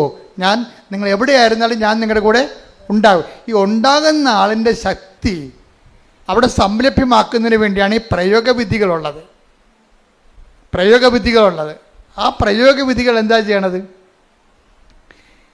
അത് ഈ ജോജി പറയണ, ഞാൻ ഇത് അറിഞ്ഞോടുകൂടി ഞാൻ ഉപ്പ് എടുത്തുകൊണ്ട് വില്ലേജ് ഓഫീസിൽ പോയിരുന്നു. ആ സാക്ഷി നിങ്ങൾ കേൾക്കണം കേട്ടോ, നല്ല സാക്ഷിയാണ്. കാര്യം 20 കൊല്ലമായിട്ട് നടക്കാത്ത കാര്യമല്ലേ, സർട്ടിഫിക്കറ്റിൽ വന്നിരിക്കുന്ന പെശകല്ലേ. അപ്പോൾ എത്രയോ കാലം ഈ മനുഷ്യൻ ഇതുപോലെ വില്ലേജ് ഓഫീസ് മാറി വന്ന് വില്ലേജ് ഓഫീസ് താലൂക്ക് ഓഫീസിൽ പോകും. അവർ 100,000 ഉടായ്പകൾ പറഞ്ഞ് ഇയാളെ മടക്കുകയാണ് പതിവ്. അയാൾ വെൽക്കം ചെയ്യത്തില്ല. പക്ഷെ ഇയാൾ എന്ത് ചെയ്ത് ചെല്ലുമ്പോൾ തന്നെ പുള്ളി പറയുന്നത് ഞാൻ വിശ്വാസ പ്രമാണം ചൊല്ലി ഉപ്പിൻ്റെ 2 തരികൾ വില്ലേജ് ഓഫീസിൽ ഇട്ടെന്ന്. അതാണ് പ്രയോഗം എന്ന് പറയുന്നത്. എന്താ പ്രശ്നം വെച്ച് കഴിഞ്ഞാൽ അപ്പോൾ അയാളത് പറയുന്നുണ്ട്, ഇത് കൂടോത്രം മന്ത്രവാദമൊന്നുമല്ല, ഒരു വ്യക്തിയിലെ വിശ്വാസത്തെ പ്രയോഗിക്കുന്നതാണ്. എന്താ വിശ്വാസം? അവൻ്റെ വിശ്വാസം എന്താ? യേശു കർത്താവാണെന്ന് അതരം കൊണ്ട് ഏറ്റു പറയണം. ദൈവം അവനെ മരിച്ചവെന്ന് ഉയർപ്പിച്ചെന്ന് ഹൃദയത്തിൽ വിശ്വസിക്കണം. ഇതിൻ്റെ ആക്ടിവേഷനിലാണ് ഈ ഉപ്പ് ഇടണത്. എന്താ കാര്യം? യേശുവിൻ്റെ നാമത്തിൽ ഞാൻ ഇടണത്. തടസ്സങ്ങൾ മാറ്റുന്നത് അങ്ങനെയാണ്. ഇപ്പോൾ 10:17 വായിച്ച് 10:17 അപ്പോസ്തലന്മാർക്ക് തടസ്സങ്ങൾ മാറ്റാനുള്ള അധികാരം കൊടുക്കുന്നുണ്ട്. ലൂക്കാ 10:17 വായിച്ചവനെ ശ്രുതികട്ടെ. ഹല്ലേലൂയ ഹല്ലേലൂയ ഹല്ലേലൂയ ഹല്ലേലൂയ യേശുവേ നന്ദി. ഹല്ലേലൂയ ഹല്ലേലൂയ. ലൂക്കാ 10:17 72 പേരും സന്തോഷത്തോടെ തിരിച്ചുവന്നു പറഞ്ഞു, കർത്താവേ നിന്റെ നാമത്തിൽ പിശാചുക്കൾ പോലും ഞങ്ങൾക്ക് കീഴ്പ്പെടുന്നു. അതാ ആർക്കാണ്? ക്രിസ്തുവിനല്ല. ഇതാരാണത് പ്രഖ്യാപിക്കണം? അവന് കീഴ്പ്പെടുകയാണ്. അതാ എൻ്റെ ഫോർമുല. എന്താ പറയണത്? ഏറ്റു പറഞ്ഞ് 10:17 ലൂക്ക എന്താ പറഞ്ഞ? കർത്താവേ നിന്റെ നാമത്തിൽ പിശാചുക്കൾ പോലും ഞങ്ങൾക്ക് കീഴ്പ്പെടുന്നു. അപ്പൊ പിശാച് വരെ കീഴ്പ്പെടുന്നുണ്ടെങ്കിലും മനുഷ്യന്റെ നിയമങ്ങളൊക്കെ അതിന് താഴെ ഉള്ളൂ. അപ്പൊ ലോകത്ത് നിന്റെ ജീവിതത്തിന് അട്ടിമറിക്കുന്ന എല്ലാ ശക്തികളെയും തട്ടി താഴെയിടാൻ വേണ്ടിയുള്ള പ്രയോഗവിധികളാണ് വിശ്വാസ പ്രഖ്യാപനത്തിൽ വരണത്. കൈയടിച്ച് ശ്രദ്ധിക്കട്ടെ. ഹല്ലേലൂയ ഹല്ലേലൂയ ഹല്ലേലൂയ. മഹത്വം മഹത്വം.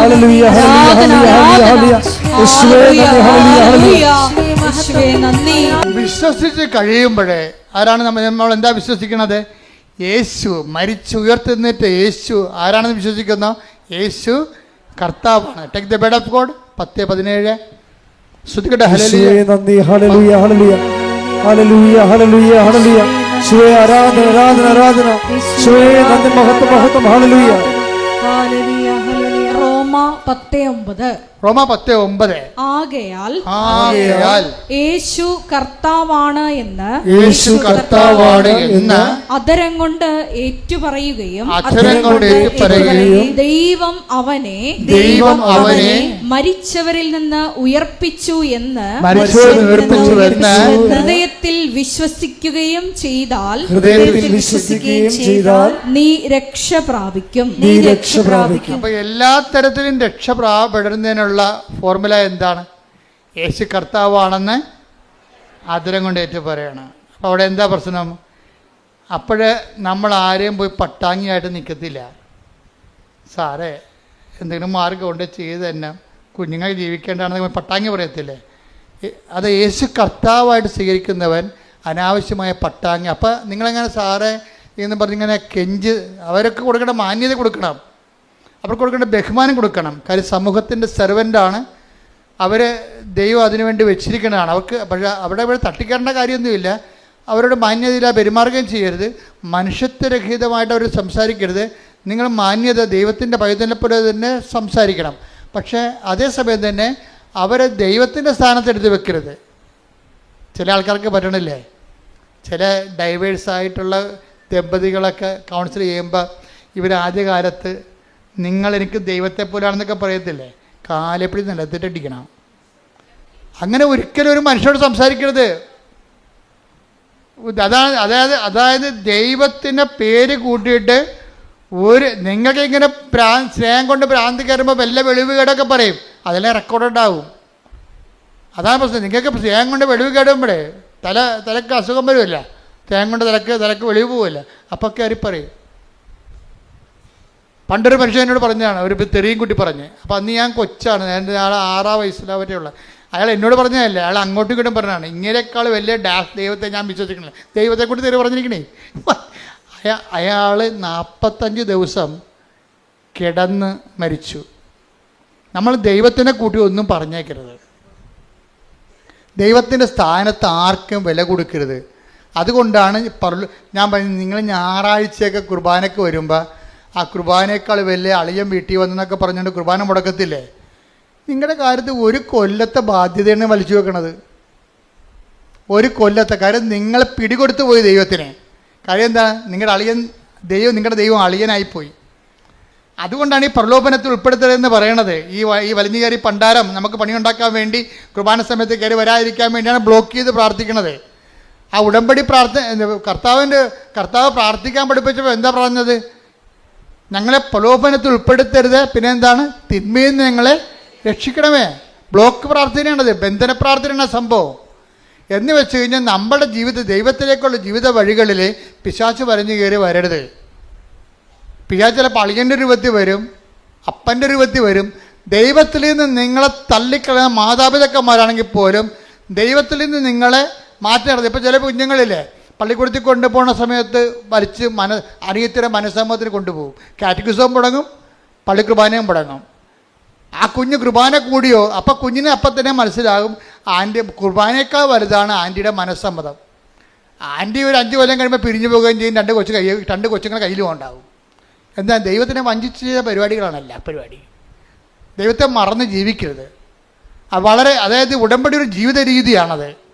അപ്പോൾ എപ്പോൾ ജീവിക്കുമ്പോഴും നമുക്കൊരു ബോധം ഉണ്ടാകണം ദൈവവുമായിട്ടാണ് ജീവിക്കണതെന്ന്. അല്ല തരം കിട്ടുമ്പോൾ തരങ്ങളെ പോലെ മുടിയുണ്ടെങ്കിൽ ചാഞ്ഞും ചെരിച്ചും കെട്ടാമെന്ന് പറഞ്ഞ പോലെ അങ്ങോട്ടും ഇങ്ങോട്ടും ചെരിച്ച് കെട്ടാമെന്ന് ദൈവത്തെ കിട്ടത്തില്ല. അപ്പോൾ അതുകൊണ്ട് തന്നെ ഇങ്ങനെയുള്ള ഇൻഡാസുകൾ വരാതിരിക്കാൻ വേണ്ടിയാണ് ഈശോ ബ്ലോക്ക് ചെയ്ത് പ്രാർത്ഥിക്കാൻ പറഞ്ഞത്. എന്താണ്? ഞങ്ങളെ പ്രലോഭനത്തിൽ ഉൾപ്പെടുത്തരുത്, തിന്മയിൽ ഞങ്ങളെ രക്ഷിക്കണമേ. എപ്പോഴും പ്രാർത്ഥിക്കണമല്ലേ? എപ്പോഴും പ്രാർത്ഥിക്കുന്നതാണ്. പക്ഷെ ഒരു കാര്യമുണ്ട്, ചങ്കയെക്കൊണ്ട് പ്രാർത്ഥിക്കത്തില്ല, മനസ്സെക്കൊണ്ട് പ്രാർത്ഥിക്കണം ആ സംഭവം. അല്ലാതെ കർത്താവ് ഉറപ്പിച്ചാൽ പട്ടിക പോലെ 2 2 4 പറഞ്ഞ് പ്രാർത്ഥിക്കുമ്പോഴാണ് ഈ സംഭവത്തിന് ഫലമില്ലാതെ വരണത്. പ്രാർത്ഥനയ്ക്ക് ഫലം ഉണ്ടാകണമെങ്കിൽ പ്രാർത്ഥന ആദ്യം ഓൺ ചെയ്യണം. ഞാൻ പ്രാർത്ഥിക്കുന്നു എന്ന് എനിക്ക് തന്നെ തോന്നണം. ഞാൻ എന്താണ് ചെയ്യണത്? ഞാൻ പ്രാർത്ഥിക്കുകയാണ്. ഞാൻ എന്താണ് ചെയ്യണമെന്ന് ഇപ്പം തന്നെ ആൾക്കാർ പള്ളിയിൽ കുർബാനയ്ക്ക് വിടുമ്പോൾ സമയത്തായിരിക്കും ചിലപ്പോൾ പണിപ്പാട്ടിൽ നിന്ന് മുതലാളി വിളിക്കണത്. അപ്പോൾ തന്നെ മൊബൈൽ അടിക്കുമ്പോൾ തന്നെ ഇതാ ദൈവത്തിൻ്റെ കുഞ്ഞാടെന്ന് അച്ഛൻ പറയുമ്പോൾ ഇവൻ മൊബൈലും കൊണ്ട് പുറത്തേക്ക് ചാടും. അപ്പം നിങ്ങൾ കുർബാന ഉയർത്തുന്നതിനെക്കുറിച്ച് നിങ്ങൾക്കൊരു അറിവുണ്ട്, പക്ഷേ നിങ്ങൾക്ക് മറ്റേ മൊബൈൽ എടുക്കാതിരിക്കാൻ പറ്റണില്ല. നിങ്ങൾക്ക് പേടിയാണ്. എന്താ? ഇപ്പം മൊബൈൽ എടുത്ത് പണി പോയാൽ എന്ത് ചെയ്യുമെന്ന് വിചാരിച്ചാൽ അപ്പം നിങ്ങളുടെ കർത്താവിനേക്കാൾ വലുതായി പണി. അപ്പം പണി വരണ്ടുണ്ട് അവറാച്ചാന്ന് കർത്താവും പറയും. എന്താ കാര്യം? ഗതി പിടിക്കത്തില്ല. അതാണ് വിഷയം. ഇത് വലിയ പുലിവാല് പിടിച്ച അത് നിങ്ങൾ ഉഡായ്പ പാർട്ടിയാണെങ്കിൽ ഓർക്കുക, ഉഡായ്പ പുറകെ വരും, നിങ്ങൾക്ക് പുറകെ വരും കൂടെ. അതായത് ഇതുപോലെ ദൈവം നിങ്ങളെ ഒരു കാര്യമുണ്ട്, ദൈവം വന്ന് ഉന്തിത്തള്ളി ആരെയും ഒന്നും ചെയ്യത്തില്ല. എല്ലാ അണ്ണന്മാരും പണി മേടിക്കുന്ന സെൽഫ് ഗോൾ അടിച്ചിട്ടാണ്. എന്ന് വെച്ച് കഴിഞ്ഞാൽ ഇപ്പം തന്നെ നിങ്ങൾ ഇതാ ദൈവത്തിൻ്റെ കുഞ്ഞാടെന്ന് പറഞ്ഞ് വൈദികൻ കുർബാന ഉയർത്തുമ്പോഴായിരിക്കും പണിപ്പാട്ടിൽ നിന്ന് നാളെ ഇന്ന് ഞായറാഴ്ചയാണ്, അപ്പം നാളെ തിങ്കളാഴ്ച പോകേണ്ട ഹാങ് ഓവറാണെന്ന് പറഞ്ഞിരിക്കുന്ന കക്ഷി.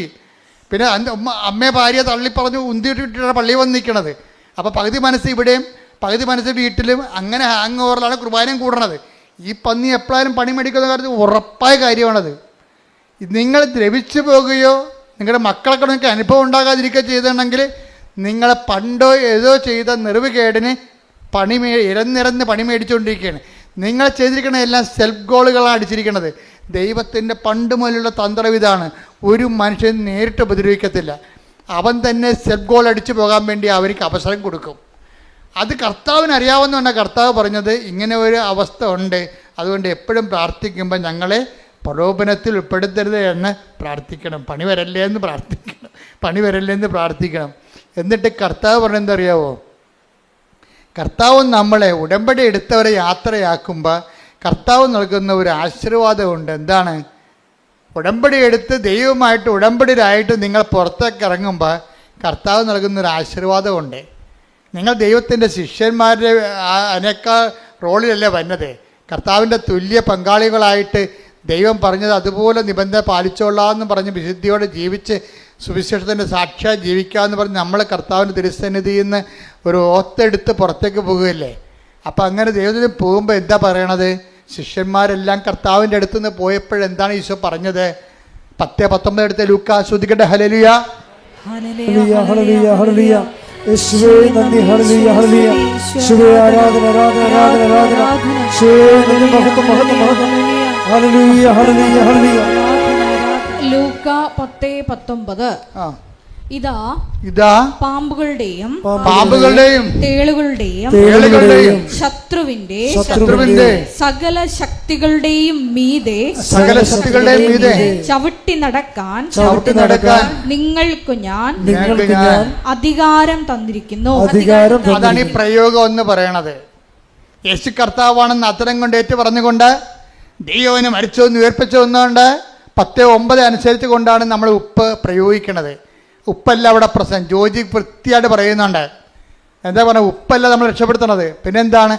അതിൻ്റെ പിന്നിലുള്ള ദൈവത്തിൻ്റെ വാഗ്ദാന പ്രകാരമുള്ള അമ്മയുടെ സാന്നിധ്യമാണെന്ന്. കൈയടിക്കട്ടെ. സഞ്ചാരി മാതാവേ, സഞ്ചരിച്ച് നീ ഞങ്ങളുടെ കൂടെ യാത്ര ചെയ്യുന്നതിന്, ശക്തിപ്പെടുത്തുന്നതിന് നന്ദി പറയുന്നു. പരമ ദിവ്യകാരുണ്യത്തിന് ആരാധനയും സ്തുതിയും പുകഴ്ചയും.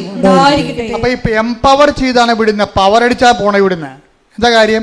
ഇതാ അത് 10:9 അനുസരിച്ച് അതിൽ വാഗ്ദാനമാണ്. അതിന്റെ വാഗ്ദാനം എന്താണ്? ഇതാ സർപ്പങ്ങളുടെയും പറഞ്ഞേ സർപ്പങ്ങളുടെയും ലൂക്ക 10:19 ഇതാ സർപ്പങ്ങളുടെയും തേളുകളുടെയും. ഇപ്പൊ സർപ്പം ഉണ്ടാകും, തേളും ഉണ്ടാവും. എന്ന് പറഞ്ഞു കഴിഞ്ഞാൽ നിങ്ങളൊക്കെ ഇഴജന്തുക്കൾ ഇങ്ങനെ വന്ന് നമ്മുടെ മുമ്പിൽ നിൽക്കണം എന്നല്ല പറഞ്ഞ. സർപ്പത്തിൻ്റെ സ്വഭാവം എന്താ? 2 സ്വഭാവമേ പാട്ടിക്കുള്ളൂ. പാട്ടിയുടെ ബിഹേവിയർ എന്താ? സർപ്പത്തിൻ്റെ ബിഹേവിയർ, മൂർഖൻ്റെ ബിഹേവിയർ എന്താ? 2 സ്വഭാവമേ ഉള്ളൂ. ഒന്ന് ഇര പിടിക്കുക, മറ്റത് ആൾക്കാരെ കൊത്തിക്കൊല്ലുക. 2 കാര്യങ്ങളല്ലേ പുള്ളിക്കുള്ളൂ. ഈ സ്വഭാവമുള്ള എന്തുമാത്രം ആൾക്കാരാണ് ഉള്ളത്. അതാണ് സർപ്പം എന്ന് പറയണത്. ചില ആൾക്കാർ വാ വിളിക്കണത് എന്തിനാണ്? മറ്റുള്ള കുറ്റം പറയാൻ, അവരെ എടുത്ത് താത്താൻ, അവരെ ചിത്രവധം തരാൻ, അവരെ തേജോവധം ചെയ്യാൻ. രണ്ടാമത്തേത് എന്താണ്? അവരുടെ വയറ്റിപ്പഴപ്പിന് വേണ്ടി. അതെന്നെ സർപ്പം എന്ന് പറയണത്. ഇതാ സർപ്പങ്ങളുടെയും തേളുകളുടെയും എന്ന് പറയുമ്പോൾ നിങ്ങൾക്ക് ചുറ്റും സർപ്പമാണെന്ന് നിങ്ങൾ ഓർത്തേക്കണം. നിങ്ങൾക്ക് ചുറ്റും സർപ്പമാണ്. പിന്നെ എന്താ? തേളിലും പണ്ട് ഒരു സന്യാസി ഉണ്ടായിരുന്നു. സന്യാസി കുളിക്കാൻ വേണ്ടി വന്നപ്പോൾ തേള് വെള്ളത്തിൽ കിടക്കണം. ആ ഉദക്കുകലി ഇറങ്ങി പുഴയെ കുളിക്കാൻ വേണ്ടി ഇറങ്ങിയപ്പോൾ ഉണ്ട് ഒരു പാവം പിടിച്ച തേള് അത് അവിടെ കിടന്ന് നീന്തി കിടക്ക് കയറണില്ല, ചത്തുപോകാനായി. അപ്പം സന്യാസിക്ക് ഒരു സങ്കടം തോന്നി. ആന ഒതുക്കുകയല്ലേ ഇരുന്നുകൊണ്ട് ആ തേള് പൊങ്ങിക്കിടക്കുകയല്ലേ വെള്ളത്തിൽ. അപ്പം അതിൻ്റെ കൂടി കൈ കൊണ്ടുവന്ന് തേളിനെ പൊക്കിയെടുക്കുക ഒറ്റ കുത്ത്. അപ്പോൾ സന്യാസി പറഞ്ഞു, എടാ ഞാൻ നിന്നെ രക്ഷിച്ചില്ല, നീ മരിക്കാൻ പോകുമ്പോൾ എന്നിട്ട് നീ എന്നെ കുത്തിയാന്ന് പറയുമ്പോൾ തേളിന് ഭയങ്കര സങ്കടം. എന്താ കാര്യം? ഞാൻ തേളല്ലേ എന്ന് കുത്താതിരിക്കാൻ പറ്റുക? അത് സന്യാസിയാണെന്ന് പറഞ്ഞാലും തേളിനെ കുത്താതിരിക്കാൻ പറ്റത്തില്ല. നമ്മൾ എത്ര നന്മ ചെയ്താലും ചില ആൾക്കാർ നമുക്കിട്ട് പണി തരും. അതിനാണ് തേളെന്ന് പറയണത്.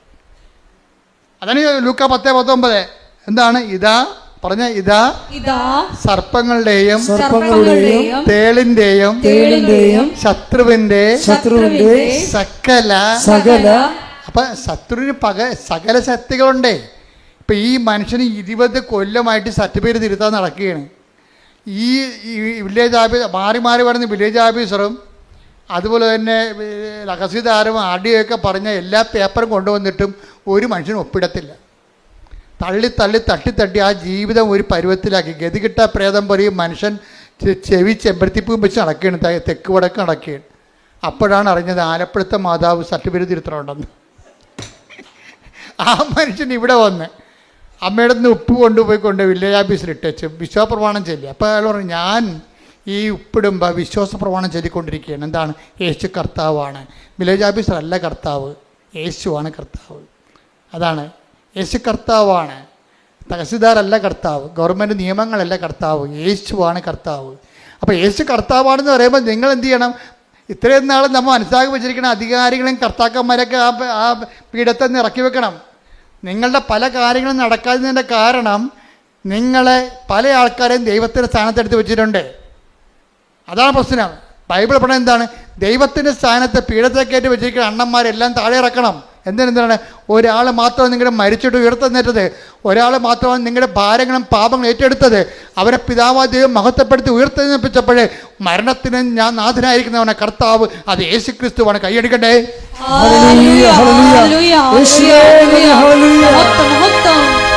പരമ ദിവ്യകാരുണ്യത്തിന് ഉടമ്പടിയിലൂടെ ഉടമ്പടി വിശ്വാസ പ്രയോഗ വസ്തുക്കള്, നമ്മൾ നേർച്ച വസ്തുക്കളെന്ന് പറഞ്ഞ വസ്തുക്കളെങ്കിൽ തന്നു വിടുമ്പോൾ അതിൻ്റെ ആക്ടിവേഷൻ പ്രിൻസിപ്പിൾ എന്താണ്? വിശ്വാസ പ്രമാണമാണത്. ജോജി അത് കൃത്യമായിട്ട് ചെല്ലുന്നുണ്ട്.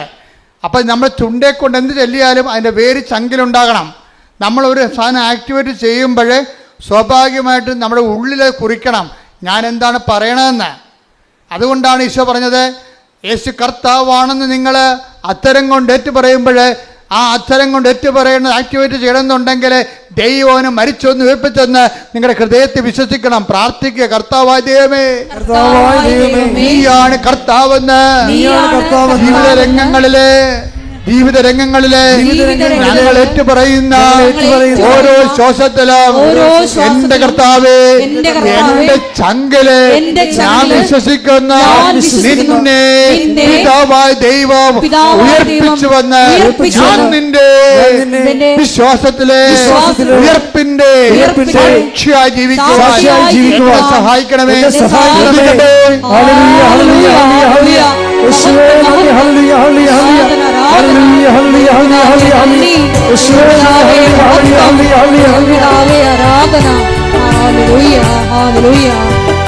പരിശുദ്ധ പരമ ദിവ്യകാരുണ്യത്തിന് അപ്പൊ വിശ്വാസത്തിൽ ഇതുപോലെ വസ്തുക്കൾ പ്രയോഗിക്കുമ്പോൾ അണമുറിയാതെ ചെല്ലേണ്ട കാര്യം എന്താണ്? വിശ്വാസ പ്രമാണം. വിശ്വാസ പ്രമാണം ചെല്ലുമ്പോൾ നിങ്ങൾക്ക് എന്തൊക്കെ വേണം? 3 കാര്യങ്ങൾ വേണം. വിശ്വാസം വേണം, ദൈവസ്നേഹം വേണം, പ്രത്യാശ വേണം, ദൈവിക പുണ്യങ്ങൾ. ദൈവിക പുണ്യങ്ങൾ 3. അപ്പോൾ വിശ്വാസ പ്രമാണം ചെല്ലുമ്പോൾ പട്ടിക പോലെ നമുക്കിങ്ങനെ യാന്ത്രികമായിട്ട് ചെല്ലാൻ പറ്റും. അപ്പോൾ അത് ആക്ടിവേറ്റ് ചെയ്യത്തില്ല. വിശ്വാസ പ്രമാണം ചെല്ലുമ്പോൾ ഞങ്ങളൊക്കെ ചെല്ലണം. ഒരു വിശ്വാസ പ്രമാണം ചെല്ലിയാൽ ആ വിശ്വാസ പ്രമാണത്തെ സ്ഫോടകാത്മകമാക്കാൻ വേണ്ടിയുള്ള അതിൻ്റെ TMD ഉണ്ട്. അതെന്താണ്? ആ TMD എന്ന് പറയുന്നത് സ്ഫോടക വസ്തു എന്താണ്? വിശ്വാസം, പ്രത്യാശ, സ്നേഹം. അപ്പം ഇത് എന്താ വെച്ചാൽ ഈ TMD എപ്പോഴും റിവൈസ് ചെയ്തിരിക്കണം നമ്മൾ. അതിൻ്റെ കാര്യം ഇപ്പോൾ ദീർഘദൂര മിസൈൽ എന്ന് പറയത്തില്ലേ, 4000 അടിയൊക്കെ പോകണ അല്ലെങ്കിൽ 6000 അടിയൊക്കെ പോകണ അഗ്നിവീറൊക്കെ സംഭവം, അഗ്നിയൊക്കെ ഇല്ലേ. അപ്പോൾ അതിൻ്റെ സംഭവം വെച്ച് കഴിഞ്ഞാൽ അതിൻ്റെ ക്രയോജനിക് ഇന്ധനം ഭയങ്കര സമ്പുഷ്ടമായിരിക്കും. അത് റിഫൈൻ ചെയ്തിരിക്കണമായിരിക്കും. റിഫൈൻ്റെ ഫോർമുല വളരെ ഷാർപ്പായിട്ടുള്ള ഫോർമുല ആയിരിക്കും. ഇതുപോലെ നിങ്ങളുടെ വിശ്വാസം ഷാർപ്പാകുമ്പോൾ, നിങ്ങളുടെ പ്രത്യാശ ഷാർപ്പാകുമ്പോൾ അതിനേക്കാൾ അടിസ്ഥാനപരമായിട്ട് നിങ്ങൾ ഷാർപ്പാക്കേണ്ട ഒരു കാര്യം എന്താണ്? ദൈവസ്നേഹം. ദൈവബൈലെ ശ്രദ്ധിക്കുക. നിങ്ങൾ രോഗികളെ കാണാൻ പോകുന്ന വീട്ടുകാരോട് നിങ്ങൾ പെരുമാറുന്നു, അഗതികളോട് പെരുമാറുന്നു, നിങ്ങൾ കർത്താവിൻ്റെ തിരുസന്നിധിയിൽ ആചാരാനുഷ്ഠാനങ്ങളുടെ പ്രാർത്ഥനാവിധികളിലൂടെ ജീവിക്കുന്നു, സുവിശേഷം നിങ്ങൾ കൈമാറാൻ വേണ്ടി പത്രങ്ങൾ കൊടുക്കുന്നു, പത്രത്തെക്കുറിച്ച് വിശദീകരിച്ച് കൊടുക്കുന്നു. അതെല്ലാം ചെയ്യുമ്പോഴെല്ലാം നിങ്ങളുടെ മനസ്സിൽ അടിസ്ഥാനപരമായ ഓരോ ദിവസവും സ്നേഹത്തിൻ്റെ ലെവല് കൂടി വരണം. അത് നിങ്ങൾ ഇൻട്രോസ്പെക്റ്റ് ചെയ്യണം. ഓരോ കാര്യം ഓരോ ദിവസം ചെല്ലും തോറും ദൈവത്തിൻ്റെ സ്നേഹം എന്നിൽ കൂടുന്നുണ്ടോ? അതാണ് ഇതിൻ്റെ വെല്ലുവിളി എന്ന് പറയുന്നത്. ഉടമ്പടി വ്യക്തി മെനയമന ചെയ്യണമെന്നുണ്ടെങ്കിൽ ഓരോ ദിവസവും ദൈവസ്നേഹം കൂടിക്കൊണ്ടിരിക്കും. ഇപ്പം ഞാൻ അച്ഛനായിട്ട് 39 കൊല്ലമായില്ലേ, 30 കൊല്ലം അടിക്കടി ദൈവസ്നേഹം കൂടിയിട്ടേ. അതുകൊണ്ടല്ലേ അത് നമ്മളിങ്ങനെ പുതിയ കാര്യങ്ങളൊക്കെ അമ്മ പ്രത്യക്ഷപ്പെടുന്നതും അതുപോലെ തന്നെ പുതിയ ഉടമ്പടി തരണതും 10,000 രക്ഷപ്പെടുന്നത് എന്തുകൊണ്ടാണ്? അതിന് നമ്മുടെ കാലത്തിന് ആനുപാതികമായിട്ട് നമ്മൾ ദൈവത്തിൽ വളരണം. അതിന് ഏറ്റവും വലിയ മാർഗം എന്ന് വെച്ചാൽ ദൈവസ്നേഹം കിട്ടുമെന്ന് കണ്ട എൻ്റെ മക്കളെ, ചില വെള്ളമടിക്കാരുണ്ടല്ലോ, മരണ വീട്ടിൽ നിന്ന് മാറത്തില്ല. അന്ന് വരെ ആ വീട്ടുകാരോട് യാതൊരു സ്നേഹമില്ല അവർക്ക്. അപ്പം അവിടെ മരിച്ചു കഴിഞ്ഞാൽ പൊരിഞ്ഞ സ്നേഹമായിരിക്കും. നമ്മൾക്ക് മരിച്ചാനോടുള്ള താല്പര്യം കൊണ്ടാണ്. അങ്ങനെയല്ല, ആ രാവിലെ പോയി നിൽക്കണത് വൈകുന്നേരം വരെ എല്ലാ ചവപ്പെട്ടിക്കോടുന്ന്, റീത്തിനോടുന്ന്, ഉടുപ്പിനോടുന്ന്, പന്തലിടാൻ കൂടുന്ന്, കസരെടുത്ത് വെക്കുന്നു, ഭയങ്കര പരിപാടിയായിരിക്കും. എല്ലാം കുഴിച്ചിട്ട് കഴിയുമ്പോൾ സന്ധ്യയൊക്കെ സെമിത്തേരിയിൽ ഇവരും ഉണ്ട്. ആ വീട്ടുകാരെല്ലാം ബന്ധുക്കളെല്ലാം പോയാലും ആ വീട്ടുകാരുടെ കൂടെ ഈ കക്ഷിയും ഉണ്ടാകും. അപ്പോൾ അവർ ഒറ്റ ചോദ്യം ചോദിക്കത്തുള്ളൂ, അപ്പം എങ്ങനെയാണെന്ന് ചോദിക്കും. എന്നുവെച്ചാൽ വാട്ടിസ് എവിടുന്ന മേടിക്കണമെന്നാണ് ചോദിക്കണേ. അല്ലാതെ അപ്പോൾ ഇത്രയും നേരം ചെയ്ത പണി എന്തിനു വേണ്ടിയാണ്? ഈ അപ്പം എങ്ങനെയാണെന്ന് ചോദിക്കാൻ വേണ്ടിയാണ്. വൈകിട്ട് എന്താ പരിപാടി എന്ന് ചോദിക്കില്ല, അതുപോലെയാണ് പരിപാടി. അപ്പം അതുപോലെ ഈ മദ്യത്തോട് കാണിക്കുന്ന ആക്രാന്തം പോലെ തന്നെ ആയിരിക്കണം അതിനേക്കാൾ ടോപ്പ് ആക്രാന്തമായിരിക്കണം നിങ്ങൾ എന്ത് ചെയ്താലും ദൈവസ്നേഹത്തിന് കൊടുക്കേണ്ടത്. മനസ്സിലായി? എന്ത് ചെയ്താലും. അപ്പം നിങ്ങൾ ഓർക്കണം, ഇപ്പം ഈ കൊച്ചുകൂട്ടം നേടിപ്പെടുന്നത് നമ്മുടെ ഒരു ക്രൂവാണ്, നമ്മുടെ സഹപ്രവർത്തകരാണ്. ഈ കക്ഷി മരക്കുരിശും പിടിച്ചുകൊണ്ട് 3 ദിവസം നടന്ന് എവിടെ പോയി? മലയാറ്റൂർ പോയി. അപ്പോൾ മലയാറ്റൂർ പോയിച്ചും ഈ കക്ഷി നല്ല വർഷങ്ങളായിട്ട് പോണതാണ്. അപ്പോൾ ഇന്നലെ എന്നോട് പറയുമായിരുന്നു, പക്ഷേ ഞങ്ങളുടെ കയ്യിൽ ഒരു വാച്ചുണ്ട്. അപ്പം ഞങ്ങൾ ഒരു നടന്നെത്തി വാച്ചിട്ട് നോക്കും എത്ര കിലോമീറ്റർ നടന്നെന്ന് വാച്ച് പറയുമെന്ന്. അതനുസരിച്ച് അത്രയും കലോറികൾ കത്തി മാറും. 2 ലക്ഷം സ്റ്റെപ്പുണ്ട് ഇവിടുന്ന്. അപ്പോൾ ഈ വാച്ചോട്ട് നോക്കിയപ്പോൾ മനസ്സിലായി മലയാറ്റൂർ എത്തിയപ്പോൾ 2 ലക്ഷം സ്റ്റെപ്പ് നടന്നിട്ടുണ്ട്. അപ്പോൾ ഇടയ്ക്കിടയ്ക്ക് വാച്ച് നോക്കിയിട്ട് എത്ര സ്റ്റെപ്പ് നടന്നു എന്ന് നോക്കണ്ടേ? ഇത് തന്നെയാണ് ഉടമ്പടി ജീവിതം എന്ന് പറയണത്. എന്താ കാര്യം? ഓരോരോ കാര്യങ്ങളും ചെയ്ത് വെച്ചും ദൈവസ്നേഹത്തിൽ എന്തുമാത്രം മുന്നോട്ടായെന്ന് നോക്കണം. പിടികിട്ടില്ലേ?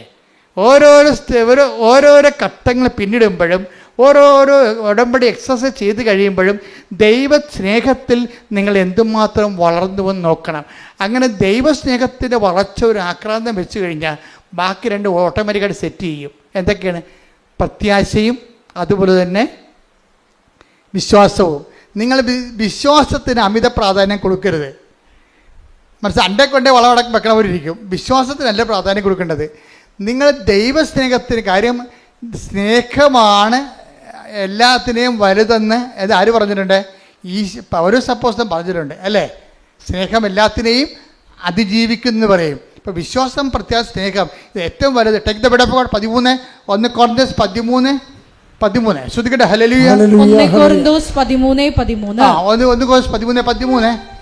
വിശ്വാസം, പ്രത്യാശ, സ്നേഹം ഇവ 3ഉം നിലനിൽക്കുന്നു. ഒന്ന് പറഞ്ഞേ. വിശ്വാസം, പ്രത്യാശ, സ്നേഹം ഇവ 3ഉം നിലനിൽക്കുന്നു. എന്നാൽ സ്നേഹമാണ് സർവോത്കൃഷ്ടം. അപ്പൊ എന്താ പ്രശ്നം വെച്ച് കഴിഞ്ഞാൽ നിങ്ങളെ വിശ്വാസം ഫോക്കസ് ചെയ്യേണ്ട കാര്യമില്ല, പ്രത്യാശയെ ഫോക്കസ് ചെയ്യരുത്, പ്രൈമറി ഫോക്കസ് കൊടുക്കരുത്. നിങ്ങളോർക്ക് എങ്ങനെ വിശ്വാസം വളർത്താൻ പറ്റുമോ, എങ്ങനെ പ്രത്യാശ ഉണ്ടാക്കാൻ പറ്റുമോ, അങ്ങനെ ചിന്തിക്കണ്ട. നിങ്ങൾ ചെയ്യേണ്ടത് എന്താണ്? സ്നേഹത്തെ അഡ്രസ്സ് ചെയ്യണം. അതിനാവശ്യത്തിന് ഏറെ പ്രോഗ്രാം ഉടമ്പടിയിലുണ്ട്. നിങ്ങൾ ചെയ്യുന്ന എല്ലാ കാര്യവും ദൈവസ്നേഹത്തിൻ്റെ ആ ഓരോ സ്റ്റെപ്പ് കൂടുന്നുണ്ടോ നോക്കിയാൽ മതി. എല്ലാ കാര്യവും ചെയ്യേണ്ടത് എന്താണ്? ദൈവസ്നേഹത്തോടെയാണ് ചെയ്യേണ്ടത്. അതൊക്കെ പ്രാർത്ഥിക്കുമ്പോൾ ചെയ്യേണ്ടത് എന്താണ്? IELTS പാസ്സാകണേ, വസ്തുവിക്കാൻ പറ്റണേ, മകളെ കെട്ടിക്കണമെന്ന് പറഞ്ഞുകൊണ്ട് ആക്രാന്തം കാണിക്കരുത്. ദൈവസ്നേഹം കൂടണമെന്നാണ് പറയേണ്ടത്. പകരം വേണ്ടത് എന്താണ്? ദൈവസ്നേഹം. ഒന്ന് പറഞ്ഞേ. കർത്താവേ, എൻ്റെ നിയോഗങ്ങളില് ഞാൻ എഴുതിയിട്ടിരിക്കുന്ന കാര്യങ്ങളില് നടക്കുന്ന പുരോഗതിയേക്കാൾ എന്റെ ജീവിതത്തില് ദൈവസ്നേഹത്തിന് പുരോഗതി ഉണ്ടാകാൻ ഓരോ ദിവസവും ഞാൻ ചെയ്യുന്ന പ്രവർത്തനങ്ങളെ എന്നെ അഭിഷേകം ചെയ്യണമേ.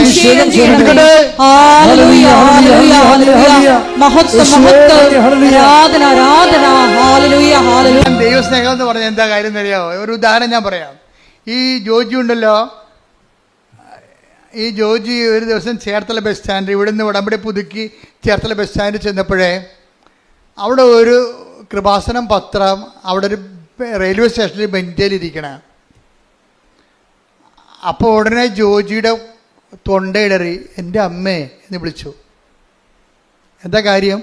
അത് ഒരു കൃപാസനം പത്രം അനാഥമായിട്ട് അവിടെ ഇരിക്കുമ്പോൾ അദ്ദേഹം അത് എടുത്തിട്ട് കൊണ്ടുപോയി അത് അർഹമായ കരങ്ങളിൽ കൊടുത്തിട്ട് അമ്മയെക്കുറിച്ച് സംസാരിച്ച് അയാളെ കൊണ്ട് ആ ഉടമ്പടി എടുപ്പിക്കാൻ പറ്റുന്ന പരുവത്തിലാക്കിയിട്ടാണ് ചേർത്തലയിൽ നിന്ന് പോയിരിക്കണത്. അത് പറയുമ്പോൾ ഈ മനുഷ്യൻ നിന്ന് കരയണിവിടെ. അതാണ് ദൈവസ്നേഹം എന്ന് പറയണത്. നിങ്ങൾ സാക്ഷ്യം കേട്ടാൽ മനസ്സിലാകും. ഈ പത്രം അനാഥമായി കിടക്കണ കണ്ടപ്പോൾ കരഞ്ഞു പോയൊരു മനുഷ്യനാണ്. ഞാൻ ചോദിച്ചു, ഇതെല്ലാം ചെയ്യണത് ദൈവസ്നേഹത്തോടെയാണ്. അല്ല ആക്കാനും വേണ്ടി ഒക്കാനിക്കണ പോലെ കുമ്പസാരക്കൂടിൻ്റെ അടിക്കൊണ്ട് തട്ടി വെച്ച് ഓടിക്കളഞ്ഞ പാർട്ടിയല്ല ഇത്. അങ്ങനെയുള്ള കണ്ണാമൃഗങ്ങൾ ഉടമ്പടി എടുത്തിട്ടുണ്ട്. ഇത് കൊടുക്കുമ്പോൾ ഒരു മിനിമം ദൈവസ്നേഹം നമ്മൾ തന്നെ ഗ്യാരണ്ടി ചെയ്യണം. ഇതെല്ലാം ചെയ്യണ കാര്യങ്ങളാണ്. എന്താണ്? കർത്താവേ, ഇത് വായിക്കുമ്പോൾ അങ്ങയെ അറിയാത്തത് അറിയുവാനും കഠിന മാനസ്ഥരുള്ളവർ മാനസാന്തരപ്പെട്ടുകൊണ്ട് കർത്താവിനെ സ്വീകരിക്കാനും അവരുടെ ജീവിതത്തിൽ വിശുദ്ധിയും ദൈവസ്നേഹവും പുലരുവാനും അവർ സുവിശേഷ സാക്ഷിയാകുവാനും അങ്ങനെ ദൈവത്തെക്കുറിച്ച് ചിന്തിച്ചാണ് ഓരോ ശുശ്രൂഷയും നമ്മൾ ഉടമ്പടി ചെയ്യുമ്പോഴാണ് നമ്മൾ എംപവർ ആകണത്. എംപവർ എന്താണ്? ഈ മനുഷ്യൻ അതുകൊണ്ടാണ് അയാളെ ഉപ്പ് വിദ്യാഭ്യാസം ഇട്ട് വെച്ചും നേരെ ചെന്ന് സാറിനോട് പറയണം, സാറേ എൻ്റെ സർട്ടിഫിക്കറ്റിൽ എൻ്റെ പേരിന് പകരം വേറെ പേരാണ് കിടക്കണത്, അതുപോലെ തന്നെ എൻ്റെ വീട്ടുപേരിനും തെറ്റുണ്ട്, ഞാൻ ഗതി പിടിച്ചിട്ടില്ല എന്ന് പറയും. നിങ്ങൾ ഇന്ന പേപ്പർ കൊണ്ടുവന്നിട്ടുണ്ടോ? ഉണ്ട് സാറേ എന്ന് പറയും. അതായത് ഒറ്റ ദിവസത്തിനുള്ള ആ സബ്ജക്റ്റ് തിരുത്തി കൊടുക്കും. 20 കൊല്ലം ജോജി പറഞ്ഞ 15 ദിവസം എടുത്തോളെന്നാണ് പറഞ്ഞത്. 15 ദിവസം എടുത്തോളെന്നാണ് പറഞ്ഞത്. അതെല്ലാം വാങ്ങിക്കാനൊക്കെ ഒറ്റ ദിവസം എടുത്തു. പക്ഷെ 15 ദിവസത്തിനുള്ളിൽ അയാൾ ചെയ്തിട്ട് 20 കൊല്ലം നടക്കാവുന്ന കാര്യമാണ് 15 ദിവസത്തിനുള്ളിൽ നടന്ന് കൈ കിട്ടണത്. അതായത് നമ്മൾക്ക് എംപവറായി കഴിഞ്ഞാലേ നമ്മളിപ്പോൾ ദൈവത്തിന് തോന്നണം നമ്മൾ ദൈവത്തിൻ്റെ പുള്ളിയാണ്. അല്ല, നിങ്ങളുടെ വയറ്റിപ്പഴപ്പിന് വേണ്ടി ഇങ്ങനെ അലഞ്ഞു കെട്ടി ആലപ്പുഴ നടക്കണപ്പോൾ തോന്നരുത്. അത് വയറ്റിപ്പഴപ്പിന് വേണ്ടിയേ അലഞ്ഞു കെട്ടി ആലപ്പുഴ നടക്കണം ദൈവത്തിന് തോന്നരുത്. ദൈവത്തിന് വേണ്ടി നമ്മൾ തയ്യാറാക്കി അരമുറുക്കി ഇറങ്ങിയിരിക്കണം ദൈവത്തിന് തോന്നിയാൽ പടപടാന്ന് നടക്കും ഈ സംഭവം. അതെന്താണ്? അത് അവസാനം വരെ ഇരിക്കും. ഈ കയറി ചെല്ലുന്ന ഇടങ്ങളിലെ കർത്താവ് എന്താ പറഞ്ഞത്? ഇതാ സർപ്പങ്ങളുടെയും തേളുകളുടെയും ശത്രുവിൻ്റെ സകല ശത്രുക്കളുടെ മേൽ ചവിട്ടി നടക്കാൻ ഞാൻ നിനക്ക് അധികാരം നൽകുന്നു.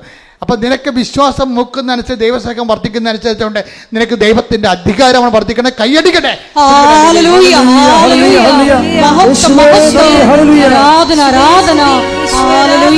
എൻ്റെ വിഷയം എന്ന് പറയുന്നത് ഒരു കാര്യമല്ലേ.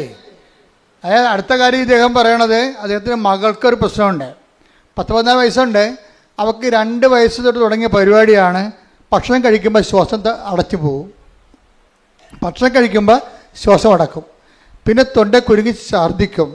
അപ്പോൾ വേണമെങ്കിൽ ആ ഭക്ഷണം കഴിച്ചുകൊണ്ടിരിക്കുന്ന സ്ഥലത്ത് തന്നെ പാത്രത്തിൽ തന്നെ ഛർദ്ദിച്ചിടും. ഇതിങ്ങനെ വർഷങ്ങളായിട്ട് തുടങ്ങിയതാ. 14 വയസ്സുണ്ട് ഇപ്പം. അപ്പം ഇത്രയും നടന്ന് ഇതിന് മാറ്റം പല മരുന്നുകൾ കഴിച്ചിട്ട് മാറ്റമില്ല. അവസാനം എന്താ ചെയ്യണം? ഈ ഉടമ്പടി തൈലോ ഉപ്പും കൂടി ചേർത്ത് കൊടുക്കും. ആ പറയണ ഇപ്പം 3 കൊല്ലമായി കൊച്ചു ഛർദ്ദിച്ചിട്ടില്ല. ഇവിടെയൊക്കെ നിങ്ങളെ കൈയടിക്കാൻ വേണ്ടി പറഞ്ഞതല്ല. നിങ്ങൾ ഓർക്കണത് ഇത് കൈയടിക്കുമ്പോൾ നിങ്ങൾ ഉദ്ദേശിക്കണത് ഉപ്പിൻ്റെ അകത്തെന്തോ സംഭവമുണ്ട് ഉടമ്പടി തൈലത്തിന്. അതിനകത്തുള്ള സംഭവം പുറത്തു വന്നെങ്കിൽ എന്ത് ചെയ്യണമെന്നറിയോ? അധികാരം, ഈ വ്യക്തിക്ക് അധികാരം ഉണ്ടാകണം. അതാണ് വിഷയം. എന്താണ്? ഈ വ്യക്തിക്ക് ദൈവത്തിന് വേണ്ടി ജീവിച്ചു, ദൈവത്തിൻ്റെ വചനത്തിന് വേണ്ടി ജീവിച്ചു, സുവിശേഷത്തിൻ്റെ സാക്ഷിയായി ജീവിക്കുമ്പോഴേ അവരെ ആക്ടിവേറ്റ് ചെയ്യുമ്പോഴേ ദൈവത്തിൻ്റെ പവർ അടിക്കണം. അവിടെ അടിക്കും. എന്താ കാര്യം? അതുകൊണ്ട് നിഷ്കളങ്കമായിട്ട് നിങ്ങൾ ഡിസ്പോസിബിൾ ഉടമ്പടി എടുക്കരുത്. നിങ്ങളൊക്കെ നിങ്ങളുടെ IELTS പാസ്സായി ഇനി വീട്ടിൽ കുത്തിയിരിക്കാമെന്ന് പറഞ്ഞുകൊണ്ട് അതാണ് ഡിസ്പോസിബിൾ ഉടമ്പടി. വസ്തുവിറ്റ് ഇനി എന്താ പ്രശ്നം? തീർന്നു. ഇനി എന്താ പ്രശ്നമെന്ന്? ഇനിയാണ് പ്രശ്നം മൊത്തം ഉള്ളത്. ദൈവത്തിൽ നിന്ന് വല്ലതും വാങ്ങിച്ച് പോയിട്ടാ. പിന്നെ ഇപ്പോൾ ഓർക്കേണ്ടത് എന്താണ്? ദൈവത്തിൻ്റെ ചൈതന്യത്തിന് നിങ്ങൾ മറുപടി പറഞ്ഞുകൊണ്ടിരിക്കണം. അല്ലെങ്കിൽ നിങ്ങൾ കാര്യം കാണാൻ വേണ്ടി കർത്താവിനെ ദുരുപയോഗിച്ച പോലെ ഇരിക്കും. അപ്പം അതുകൊണ്ട് എപ്പോഴും ശ്രദ്ധിക്കേണ്ട കാര്യം വെച്ച് കഴിഞ്ഞാൽ ഉടമ്പടിയിലൂടെ ദൈവാധികാരം പ്രാപിക്കാനാണ് നോക്കേണ്ടത്. അതിനുള്ള സാധ്യതയാണ് നിങ്ങൾ പ്രയോജനപ്പെടുത്തേണ്ടത്. അയാളുടെ ഇൻക്രിമെൻ്റ് കൂടുന്നില്ലായിരുന്നു അയാളുടെ കമ്പനിയിൽ. വേറെ കമ്പനി ജോലി കിട്ടി. 2 കൊല്ലമായിട്ട് കൂടുന്നില്ല. അയാൾ ഒറ്റ പ്രാവശ്യമേ പറഞ്ഞുള്ളൂ. ആ ഒറ്റ പ്രാവശ്യം ആ ഇൻക്രിമെൻ്റ് ഡബിളാക്കി കൊടുത്തു. എല്ലാവർക്കും കൊടുക്കുന്നതിനേക്കാൾ ഇയാളുടെ സീനിയേഴ്സിനേക്കാൾ ഇരട്ടി ഇൻക്രിമെൻ്റ് കൂട്ടി കൊടുത്തു. ഇവൻ കൈവെക്കണ സ്ഥലത്തെല്ലാം മാതാവ് ഒപ്പിടും. അതാണ് പ്രശ്നം. ഇവൻ നിങ്ങൾക്ക് സത്യമാണെന്ന് ദൈവത്തിന് തോന്നിയാൽ നിങ്ങൾ കൈവെക്കണ എല്ലാം അവൻ ചെയ്ത എല്ലാം ശുഭമാക്കുകയും ചെയ്തു. Take the word of God. സ്തുതിക്കട്ടെ, സ്തുതിക്കട്ടെ. ഹല്ലേലൂയ, ഹല്ലേലൂയ, ഹല്ലേലൂയ, ഹല്ലേലൂയ. യേശുവേ നന്ദി. ഹല്ലേലൂയ, ഹല്ലേലൂയ, ഹല്ലേലൂയ, ഹല്ലേലൂയ, ഹല്ലേലൂയ. യേശുവേ ആരാധന, ആരാധന, ആരാധന. യേശുവേ മഹത്വം. ഹല്ലേലൂയ, ഹല്ലേലൂയ. ഉൽപ്പത്തി 39:23. ജോസഫിനെ ഭരമേൽപ്പിച്ച ഒരു കാര്യത്തിലും കാരാഗൃഹ സൂക്ഷിപ്പുകാരൻ ഇടപെട്ടില്ല. കാരണം കർത്താവ് അവൻ്റെ കൂടെ ഉണ്ടായിരുന്നു. അവൻ ചെയ്തതൊക്കെ കർത്താവ് ശുഭമാക്കുകയും ചെയ്തു. ഇതാ സംഭവം. ഇത് പ്രൊക്ലമേഷനിലുള്ള, ഇത് പ്രോമിസിലുള്ളതാ. ദൈവമായിട്ട് നിന്ന് ജീവിച്ച് ദൈവത്തിനെങ്ങാനും കണ്ണി പിടിച്ചു പോയാൽ പിന്നെ തിരിഞ്ഞു നോക്കേണ്ടി വരത്തില്ല. പിന്നെ എന്താ നിലപാടെന്താ? അവൻ എന്താ ജോസഫിനെ കുറിച്ച് എന്താ എഴുതിയിരിക്കണം എന്ന് ചോദിക്കേ. ഉൽപ്പത്തി 39:23 വായിച്ചേ ഒന്നുകൂടി. ജോസഫിനെ ഭരമേൽപ്പിച്ച ഒരു കാര്യത്തില് കാരാഗ്രഹ സൂക്ഷിപ്പുകാരൻ ഇടപെട്ടില്ല. കാരണം എന്താ? കർത്താവ് അവന്റെ കൂടെ ഉണ്ടായിരുന്നു. അവൻ ചെയ്തതൊക്കെയും കർത്താവ് ശുഭമാക്കുകയും ചെയ്തു.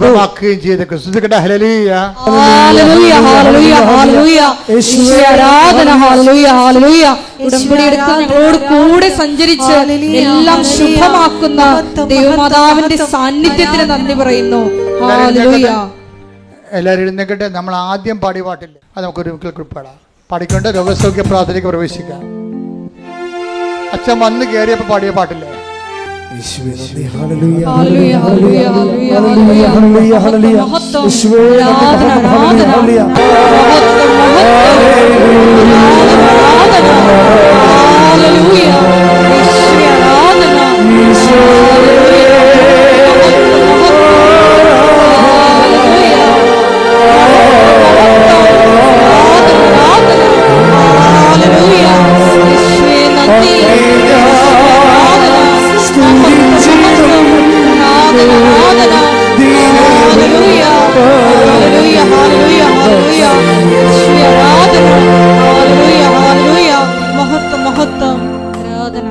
പരിശുദ്ധ പരമദിവ്യകാരുണ്യത്തിന് എന്നേരവും ആരാധനയും സ്തുതിയും പുകഴ്ചയും ഉണ്ടായിരിക്കട്ടെ.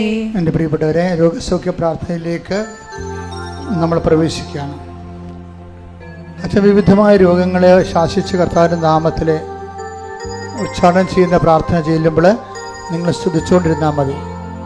ഇവിടെ പ്രാർത്ഥിക്കുന്നവരിൽ ഓൺലൈനിൽ പ്രാർത്ഥിക്കുന്നവരൊക്കെ ഇപ്പോഴും പരിശുദ്ധ അമ്മയുടെ മാധ്യസ്ഥത്തിലെ കൃപാസനത്താറ് ജീവനോടെ പ്രത്യക്ഷപ്പെട്ട പരിശുദ്ധയുടെ മാധ്യസ്ഥത്തിലെ ഈശോയുടെ നാമത്തിലെ ദൈവിക ശാസന പ്രാർത്ഥനയുടെ സമയമാണ്. സ്തുതിക്കട്ടെ. ഹല്ലേലൂയ, ഹല്ലേലൂയ, ഹല്ലേലൂയ, ഹല്ലേലൂയ, ഹല്ലേലൂയ, ഹല്ലേലൂയ.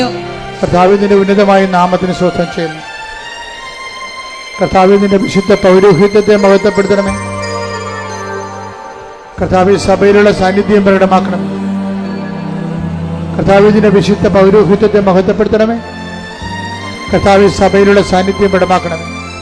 39 വർഷം അർപ്പിച്ച കുർബാനയുടെ യോഗ്യതയായി കൃപാസ്ഥാനത്താറെ ജീവനോടെ പ്രത്യക്ഷപ്പെട്ട പരിശുദ്ധ അമ്മയുടെ മാധ്യസ്ഥതയിൽ കർത്താവിൻ്റെ അവകാശവും ഓഹരിയുമാകുന്ന തിരുസഭയിലെ ഇവിടെ കൂടിയിരിക്കുന്ന എല്ലാ മക്കളുടെ മേലും ഓൺലൈനിൽ പ്രാർത്ഥിക്കുന്നവരുടെ മേലും കർത്താവിൻ്റെ തിരുമുറുപാടുന്ന വലതുകരം അടിപ്പഴ പോലെ വൈതാഖരം പോലെ ദൈവികമായ സത്യങ്ങളിൽ നിറഞ്ഞു നിൽക്കട്ടെ എന്ന് പ്രാർത്ഥിക്കുന്നു. മാർഗരോഗങ്ങള്, തീരാവ്യാധികള്, ജീവദുരിതങ്ങള് യേശുവിന്റെ നാമത്തിൽ, മാർഗരോഗങ്ങള്, തീരാവ്യാധികള്, ജീവദുരിതങ്ങള് യേശുവിന്റെ നാമത്തിൽ മാറിപ്പോകട്ടെ എന്ന് പ്രാർത്ഥിക്കുന്നു.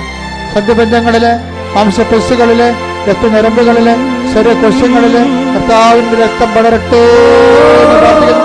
സന്ധിബന്ധങ്ങളില്, മാംസപെസ്സുകളില്, രക്തഞരമ്പുകളില് കർത്താവിന്റെ രക്തം പടരട്ടെ എന്ന് പ്രാർത്ഥിക്കുന്ന ശിശുരോഗങ്ങള്, ക്യാൻസർ രോഗങ്ങള്, പിച്ചുല രോഗങ്ങള്, കരൾ രോഗങ്ങള്, കിഡ്നി രോഗങ്ങള്, ഉദരരോഗങ്ങള്, ഗർഭാശയ രോഗങ്ങള്, അമാശയ രോഗങ്ങള്, തലച്ചോറ് രോഗങ്ങള്, ശ്വാസകോശ രോഗങ്ങള്, വലിയ രോഗങ്ങള് യേശുവിന്റെ ഉന്നതമായ നാമത്തില്, ശിശുപീഡകള്, പീഡരോഗങ്ങള് യേശുവിന്റെ ഉന്നതമായ നാമത്തില്, സഭയുടെ പ്രാർത്ഥനയുടെ ശക്തിയാൽ യേശുവിന്റെ ഉന്നതമായ നാമത്തില് മാറിയ രോഗങ്ങള്, പ്രശ്ന ക്യാൻസറുകള്, ഉദരരോഗങ്ങള് യേശുവിന്റെ നാമത്തില്, അർശസ് രോഗങ്ങള് യേശുവിന്റെ നാമത്തില്, അർശസ് രോഗങ്ങള് യേശുവിന്റെ നാമത്തിൽ മാറിപ്പോകട്ടെ.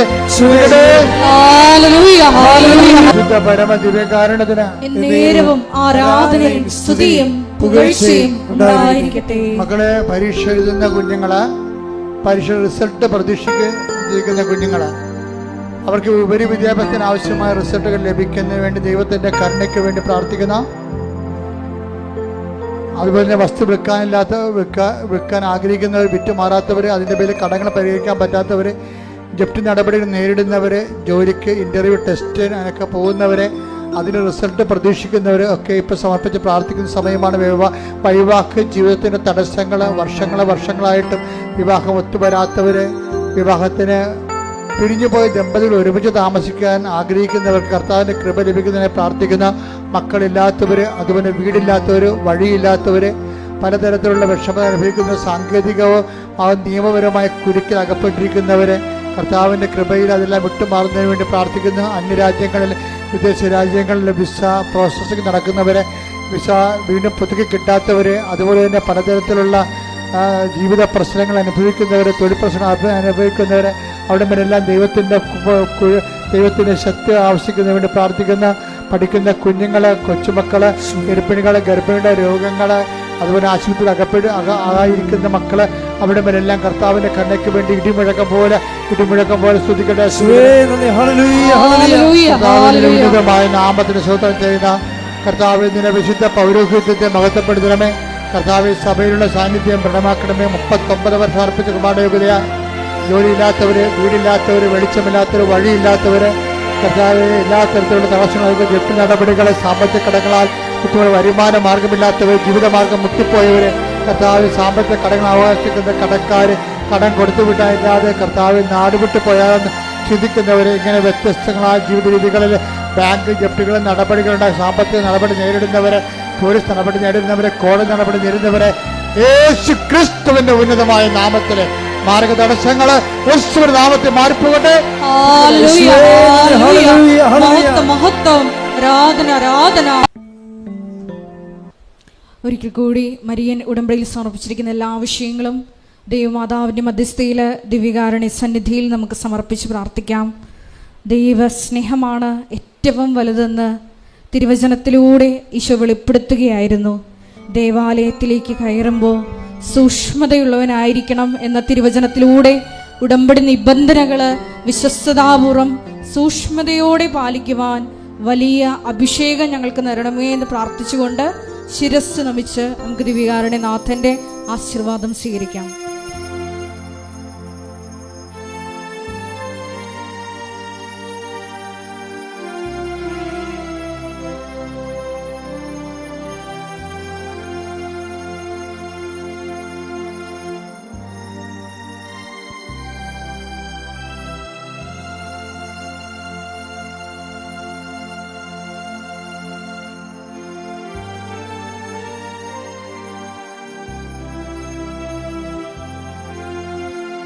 പരിശുദ്ധ പരമ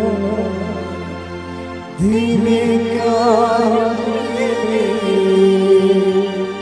എന്നുമെന്നും അങ്ങേക്ക് ആരാധന. പരിശുദ്ധ പരമ ദിവ്യകാരുണ്യമേ, എന്നുമെന്നും അങ്ങേക്ക് പരിശുദ്ധ പരമ ദിവ്യകാരുണ്യമേ, എന്നുമെന്നും അങ്ങേക്ക്